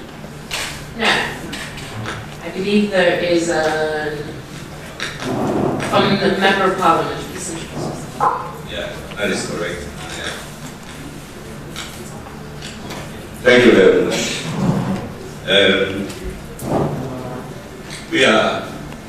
We don't have the capacity to go into the technical details, but as members of Parliament, we will talk about the legislation aspect of what we are discussing. I want to commend IMANI, first of all, for such an advocacy on on biomedical waste management in this country. And it is clear to me that they don't really deal with economic issues about inflation and GDP. So now if they are going into waste, let us commend them for that. Secondly, biblically, I believe that associated with nature is waste. And for those of us who have read our Bibles, 6 days of creation and everything was good. A man had to live and then survive. And therefore, in our survival process, we have to develop. And in our development, we are creating waste. One day, you become waste. I also become waste. Am I correct? So, I want to draw this to the attention of IMANI, that waste is a major industry. While you take creation, I believe waste should be the second one. And the day I drop down and I become waste, you have to find a way to treat me and dispose me off. So when we are dealing with waste, it is such a big industry. And once it is a big industry, it requires public policy that will deal with it. The public policy in dealing with it will have the business aspect to it, will have all the technical issues to it. So when they are challenging the researchers about some sample size or what, that one will leave it for you people to deal with it. And we will talk to you what the legislation is. I believe and I recommend to IMANI that look at the way that we can have a consolidated waste legislation in this country. EPA handles some aspect of it. Food and Drug Board handles some aspect of it. Standards Board also, Standards Authority also handles some aspect of it. But once the waste is a huge industry, if we have a consolidated one, then all these regulators can then draw their strengths and then implement what they have to do. I believe that if you advocate on that, that would be fantastic. At the moment in Parliament, before the committee is a proposed bill on electronic and electrical waste. That is one. Then hazardous waste emanating from the Basel Convention. That is also before us. I want to believe that the Basel Convention will talk about some of these wastes. And we know that there are also other aspects of waste. The radioactive waste we are talking about handled by Ghana Atomic Energy Commission. We could even have the nuclear waste, and then the normal solid and liquid waste generated from our various homes. So in terms of legislation, we are now dealing with this subject matter in Parliament on hazardous waste and the electrical and electronic waste. In fact, just last week, delegation of MPs, they were in the Netherlands to look at the recycle plants in the Netherlands on how they handle electronic and electrical waste. So I will urge you that if you can initiate a discussion with the sector minister on environment so that we can consolidate all this, and whether we want EPA to be the main body to handle all these aspects, or we want to segregate them under the various regulators that we have. Yes, we know there is a business to it, and if the business can flourish, we need, investors want to see the legislation. What is the source of revenue that is coming into that sector? And if they are investing, can they recover their investment? So I agree with the investor hospitals group on that score, so that the legislation can look at comprehensive funding. And I just permit me, on the issue of electronic and electrical bills, for instance, we're looking at the funding arrangement on setting up one of the public funds, so that just as we use the DACF for some payments for liquid or solid waste disposal and treatment in this country, and we also have another kind of funding arrangement publicly to deal with those who invest in this area. We need to find that, because one day you also have to find a way to dispose of things like this. We cannot accommodate everything, and eventually we know the consequences that will be for this country. So we are with you on the legislation, we are with you on the funding, and in terms of the other areas of business, we leave that one to the private sector. So for us as a committee, if we share the discussion with the sector minister, and we need to expand the current proposed bill on hazardous and electrical waste, maybe we can accommodate that one and move on. Thank you very much. But just before, we also are trying to give you a signal that we also have another appointment in the chamber. So if you permit us, then we'll take leave of you. I think in terms of running the next 30 minutes of the moderated segment, what I'd like to do is to be able to walk away with 3 to 5 clear messages, whether to Parliament, to the Ministry, to the private sector that came out of this. One that I just heard is that it is possible for the legislation, which is something that is ongoing, to be expanded. So there's room there, that it requires work. So I'll take that as a one. But as I said, or as the parliamentarians said, they do have to go back to business. We don't want them to miss any votes because they were sitting here. So very 2 brief statements from the parliamentarians, and then we get down to, can we agree 3 to 5 clear things that we leave this room on? And one of them could be how to collect statistics.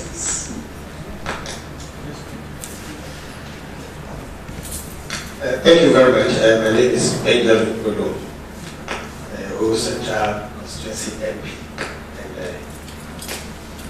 the local government, as earlier said.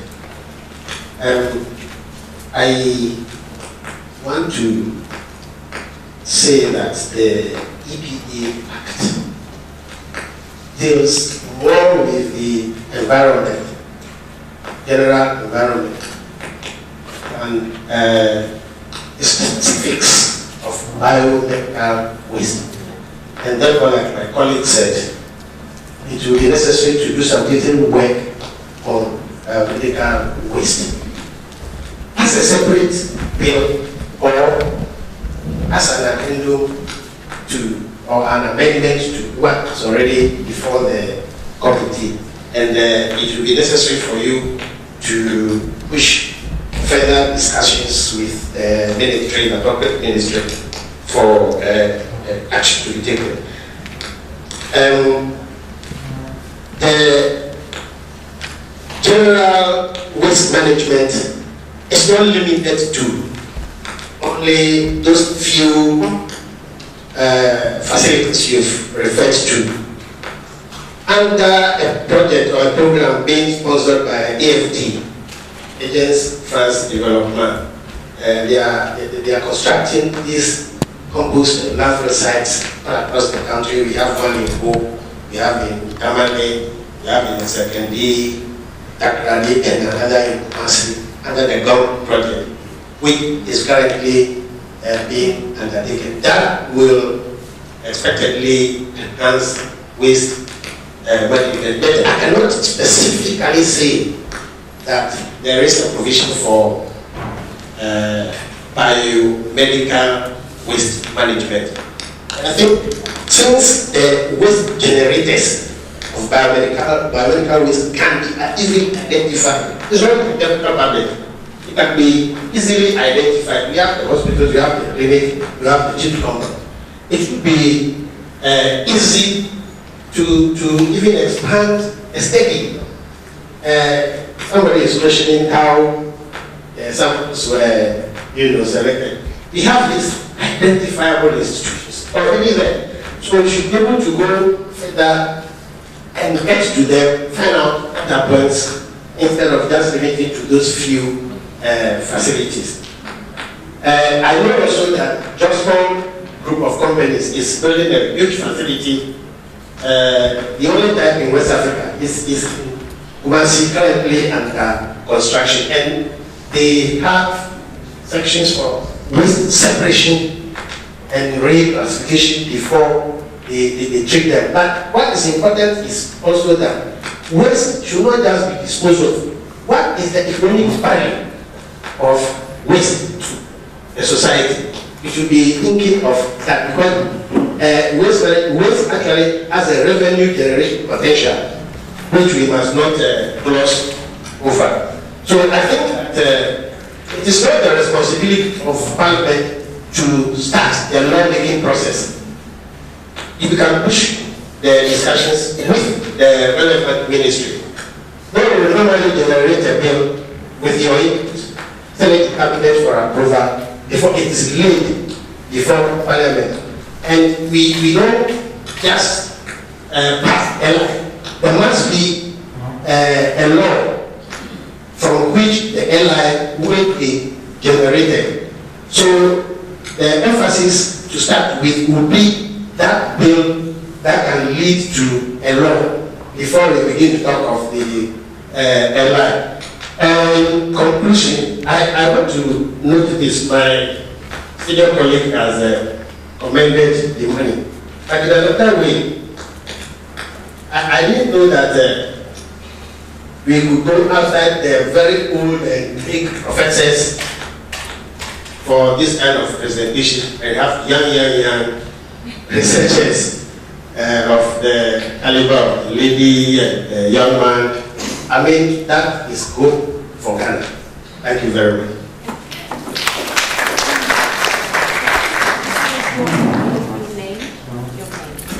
Thank you very much. Noah Ben Azuri, MP for Pinduri. And I want to just commend IMANI for organizing this food for us this afternoon. And like I've said, my colleague, the ranking member on the environment, has already explained. We had about 2 bills, the hazardous one and the electrical bills. And it was referred to the Environment Committee, and we dealt with it. And that even enabled a team to go to the Netherlands, Amsterdam, look at their facility. I happen to be one of the team members who went there. And we saw how it was done. But what we want to emphasize here is that fortunately, the hazardous bill is here to come back, and then we'll debate on Parliament and possibly pass it. And so we're discussing this hazardous bill. In fact, this biomedical one didn't come on board. So I think it's at the right time that if we done and start with the EPA, the Environment Minister or Minister of Health, if it is done, it is brought to Parliament, I think we can incorporate it in fast track. Thank you very much.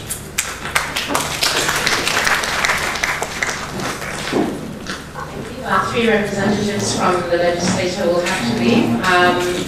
So we will, Franklin will be escorting them out. There were some follow-ups to the first questions that were posed. Number 1, there is still no response from anyone in this room to what hospitals like ECMA should do, so that concerns me greatly. Number 2, there was pushback to the statistics and how it was gathered. And so if these are issues you want to follow through, again, put your hand up. If not, I'll move on to the third. 1, 2, 3. I just want to give a brief answer to Lekma Hospital. They were talking about they have an incinerator that is not functioning properly. I think that with the biomedical equipment and then what the standards are, we're talking about acceptable standards across the board. We do those kind of consultations as well. Some of the equipment is not appropriate for our environment, and we look at that also, especially even not in the area of just incinerators alone. I think mortuaries also are becoming a problem. So we can actually talk about that also in these specifics, not in this forum, but we do have that. Making the business case again. Thank you. Thank you. I just wanted to make a quick correction. The Honorable is gone. About the EP Act 490 deals with broad waste. But under the Act, the EP has also come out with a guideline, which was published in 2002. It wasn't captured anyway, maybe because of that he said that EPA is broad, but we also have guidelines for biomedical waste specifically. Unfortunately, he's gone to correct that. I'm from EPA. Tell us what your name is. My name is Blomote. What do you do at the EPA? I deal in healthcare facility management as well as one of my job descriptions. Yeah. Could you answer the question for Lekman as to automation? Yeah, Lekman, connection with the installation of incinerators, waste management facilities in general and hospitals. Before you install incinerator, you need to do an assessment. I'm sure most of the facilities are aware. And the proposal that you will bring, you need to tell us that facility or the incinerator, what is the capacity to handle? Vis-a-vis number of beds in that hospital, to do the calculations, then one bed is generating so and so, the OPD. But then to tally the capacity can handle it, we look at it. The efficiency of that incinerator, we assess it. The effectiveness, is it going to be a thoroughfare? It's just passing through, or it will treat it and to be effective. And the flue gases, you are generating it, you are curing one and generating another problem. So we look at all these things. At the end of the day, we can give you an approval to install it. So it's not a matter of, you have my money, I want to install an incinerator. Okay, where is the market? Okay, this is the market, I'll go and purchase install. No, it goes beyond that. Thank you. Thank you, but I think what you've also pointed out inadvertently is how futile in some ways the EPA is. This is an existing hospital. They've gone ahead without you. That's the point. The fact that you have the guidelines and the policies and all of that is great. The point is that you cannot find where they are, you are not monitoring them, and they're doing as they please. So for me, that's one of the big red flags that I'm seeing. You can have all the policies, but if it's not pertinent to the ground, it doesn't matter. So thank you for your answer. I believe there was a third question. Okay.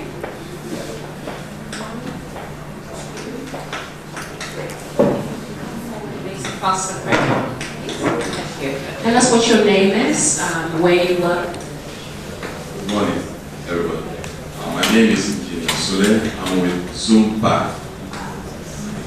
Yeah, I think it's very important to thank IMANI for organizing this forum. We started a research about 10 years ago to look at how we handle medical waste in this country.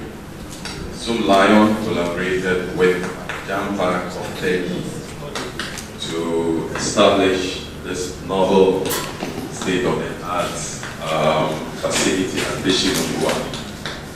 We are medical waste handling. We have sent a lot of proposals to most of the hospitals. We have collaborated with Ghana Health Service in carrying out studies in selected hospitals in Accra.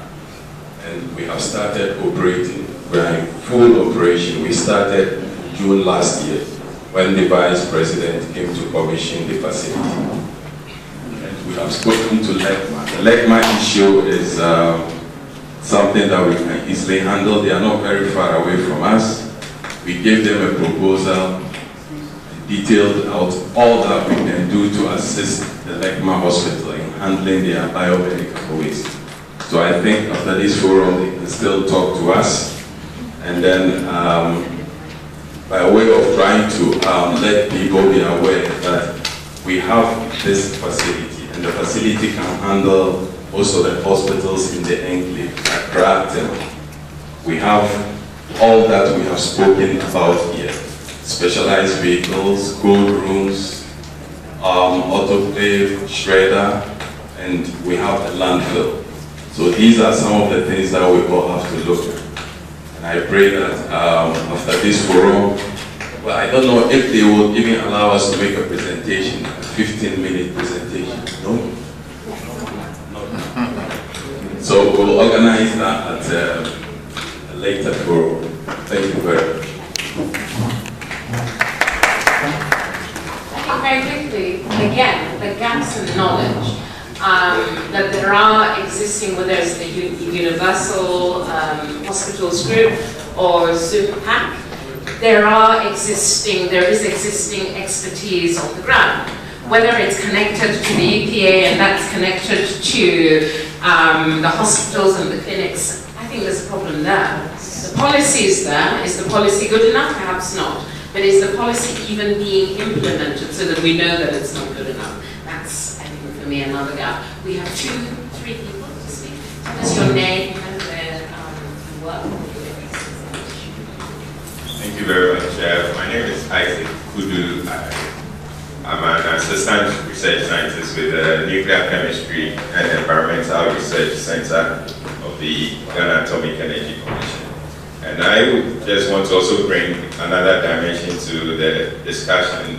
Globally, we know waste management is moving from the concept of generate, collect, and just dump into resource recovery, material recovery. So, to the experts in medical waste management, can we consider the whole argument about sustainability? We have the sustainability issues. So maybe for the incinerators we are talking about, can we look at waste to energy component so that when we build the central facility, we could recover some energy? Because looking at the statistics the Deputy Minister gave, there's a lot of tons of waste that are being produced daily in our hospitals. And then also with the organic part, I don't know if it will be ethical, but what about thinking about composting after maybe some form of disinfection has been done, if we can compost to recover the nutrients therein? Thank you.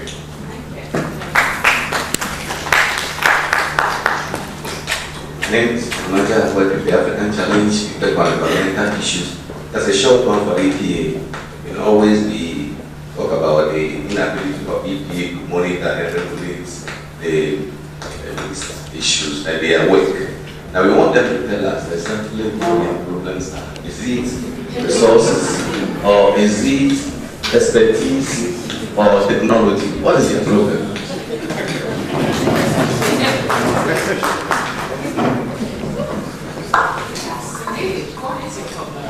If we take the next question, in case there's a problem there that the EPA needs to address as well, then we can get a response. Thank you. Hello, everybody. My name is MS Patako. I do many things, from teaching about healthcare waste management, building little incinerators, to representing resolve medical services. I want to contribute to the strategy or the solution we are trying to put towards. I'm happy Zoom Packet to speak about a solution they also have, or the solution they are actually doing now. What we are proposing is a bit too generic, that we should create central points, because there are certain medical facilities that are in very remote areas. So we actually would or should recommend a combination of things. There are some medical facilities that must by all means have their own little way of treating their waste and then subsequently transport it. Because not everybody can think about medical facilities and think about centralization. So I think we should rather come up with a more mixed approach. For me, there's enough business to go around. So Zoom Park can be there, Universal Health, small businesses. There are over 10,000 medical facilities in this country alone. I think in Kumasi alone there are over 5,000 between maternity homes and hospitals themselves. So there's enough. I think the key is the law. Once the law has been passed or has been articulated, everybody will find themselves somewhere. Whether you are building, and remember, whether you're a small facility or centralized or everything, the EPA question must be answered. Come and legislate us. Test the incinerator. Tell me that it is out of pollution, that it's generating much more. Tell me something. But I think there's enough to go around. And then the last point for me, we must phase out our solution. I think it's unfair for us to say we should sit and wait like the LECMA situation currently. So the legislation is not in, nothing is happening now. A few people want to bring in their own facilities to try to do the waste management. I don't think we should stop them. We should start regulating them with whatever policies or frameworks we have, because between legislation and actual implementation, we will still be polluting them very badly. So we can't sit and wait. And I encourage all of us to, if you've not done so yet, go through EPA and do something, or go to Zoom Park, or do something. Thank you.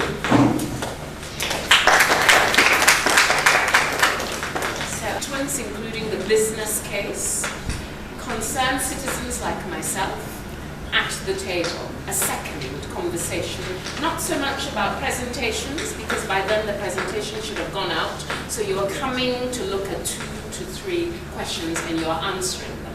That's what I would suggest. But thank you very much for your time. I'm going to hand over now to Awadi, who's going to be moderating going forward. Thank you. Have a good day. Thank you very much. Is there another one?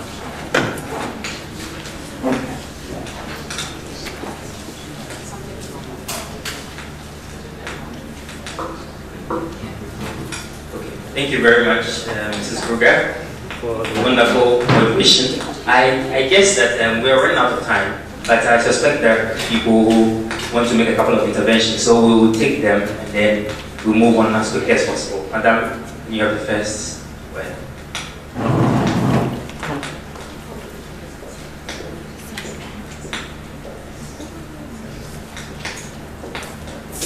Thank you very much. My name is Dr. Leka Banotu. I'm the Regional Director of the Greater Accra Region. And Ghana Health Service has its own way of procuring the services of people to build incinerators for us. The second thing is that we have a system of working. So sitting there and listening, I know we have private providers who would like to go to the facilities, but please, don't just go into any of our facilities to say that I'm coming to work with you. The Regional Health Directorate would like to receive from you proposals if you have, and then we will look at them before you can go into our facilities to work, so that we can regulate who is going where to do what, and then we know exactly the capacity of that particular organization. Thank you very much. Thank you very much, Madam. Yes.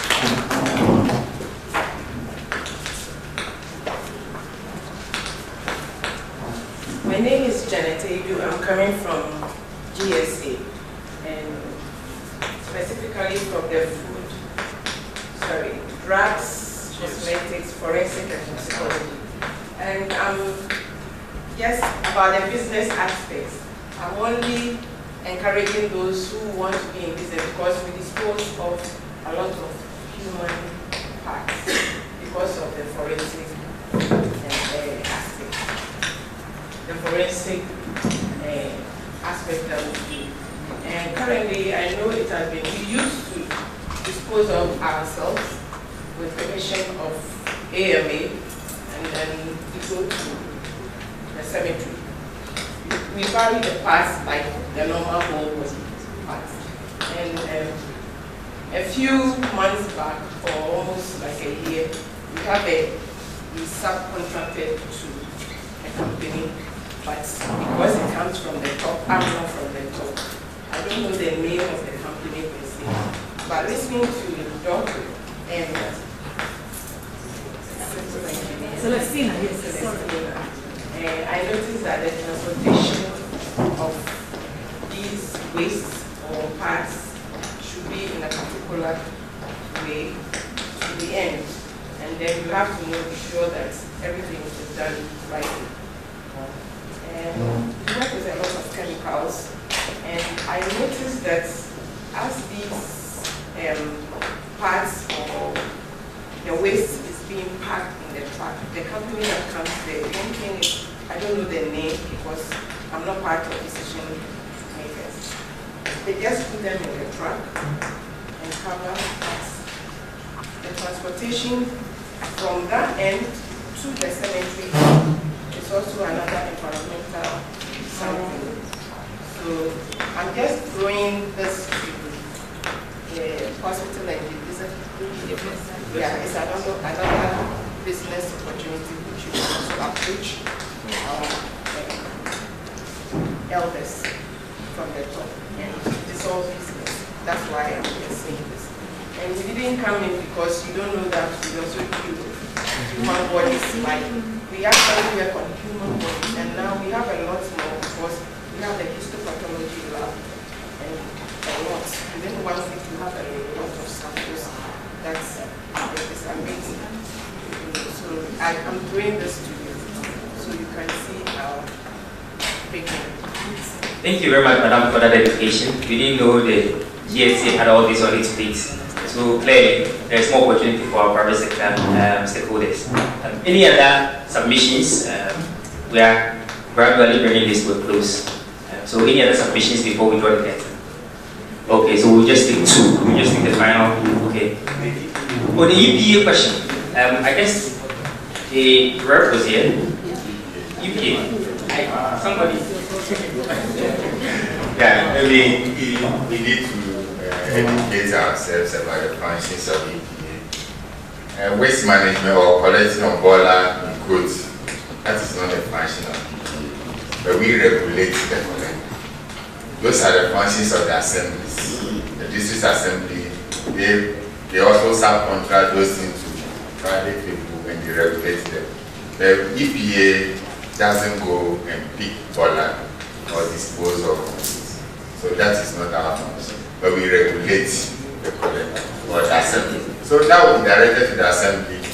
The assembly that manages. Just a minute. This question really was in your regulation. It seems to be gaps and challenges. What specific challenges are accounting for these gaps? I guess that was his query. You said you would regulate that. You regulate these things. You make sure things are done.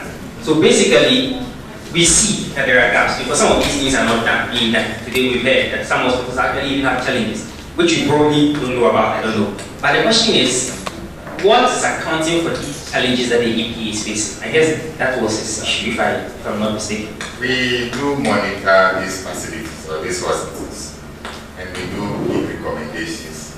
Maybe you don't just have to go one day to a facility, close down. Okay, go to the media, have closed Leftman Hospital. It doesn't go that way. We do it. We give recommendations. We try to see how best can we help you come out of those challenges. We can recommend options for you, treatment options, things that you can do that will help the situation. It's not just one day you rush to a facility. The way you are managing your liquid waste or your solid waste is not good. Close, go home. Let your patient discharge them all. It doesn't go that way. So we are on the ground, we are doing it. But maybe you are not seeing it one day, let's shut, let map. your incinerator is not working, so shut down. Go home, let discharge all your, it doesn't go that way. You have to do it with some human face.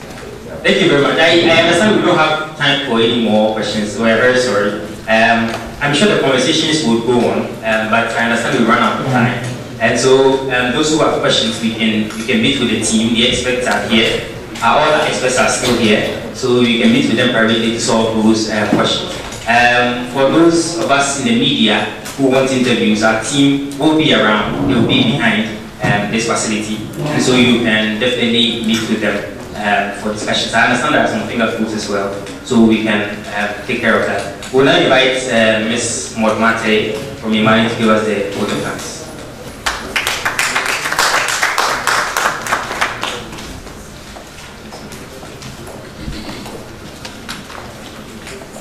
Good morning. My name is Maud. It's been a great morning. Actually, I've been sitting in from the beginning. And there's a tall list of people to thank for being here, so kindly bear with me. We had in our presence the Deputy Minister of Health who had to leave a little early because he had other commitments elsewhere. And then I'd like to thank him in his absence, Dr. Victor Blanco. And we also had 3 members of Parliament, the Honorable Noah Ben Asuri, Benjamin Kodo, and Francis Adai Limo. So I'd like to extend our gratitude from IMANI to them as well for spending their mornings with us. And for our expert speakers, we had Brian Janski, as Catcher said, from IMANI. And to Mrs. Celestina Alute, I'd like to say a big thanks to you as well. And then for a rep from the Universal Health Group, thanks for your presentation as well. And a very big thanks to our moderator who also had to leave a little early. To Nanaya Uriata Burger. It was a really great moderation session by her. And to all the invited guests here, thanks for coming to share your mornings with us. We have a lot of representatives from health facilities and standards authorities here. I'd like to just mention a couple. We have the Ghana Standards Board, the Food and Drugs Board, the Environmental Protection Agency, and then we also have representation from Ghana Health Services, the Ministry of Health, and the Environmental Sanitation Protection Agency. And then we have a lot of hospitals and medical centers here as well. We have Dell Hospital, Ghana Candidate Medical Center, Lakema, Akai House, Korlebu Ridge, MedLab, GAEC Hospital, CW Med, Trust Hospital, the Paz Community, Nyahu Medical Center, and Resolve Medical Services. So thanks to you all for being here. And as the conversation went, it was very evident that there's a lot to be done moving forward, and IMANI is going to take a bigger role in championing this conversation. And so we will be reaching out to a lot of people in here for your support in moving this conversation forward. So thank you all once again, and enjoy the rest of your days. Thank you.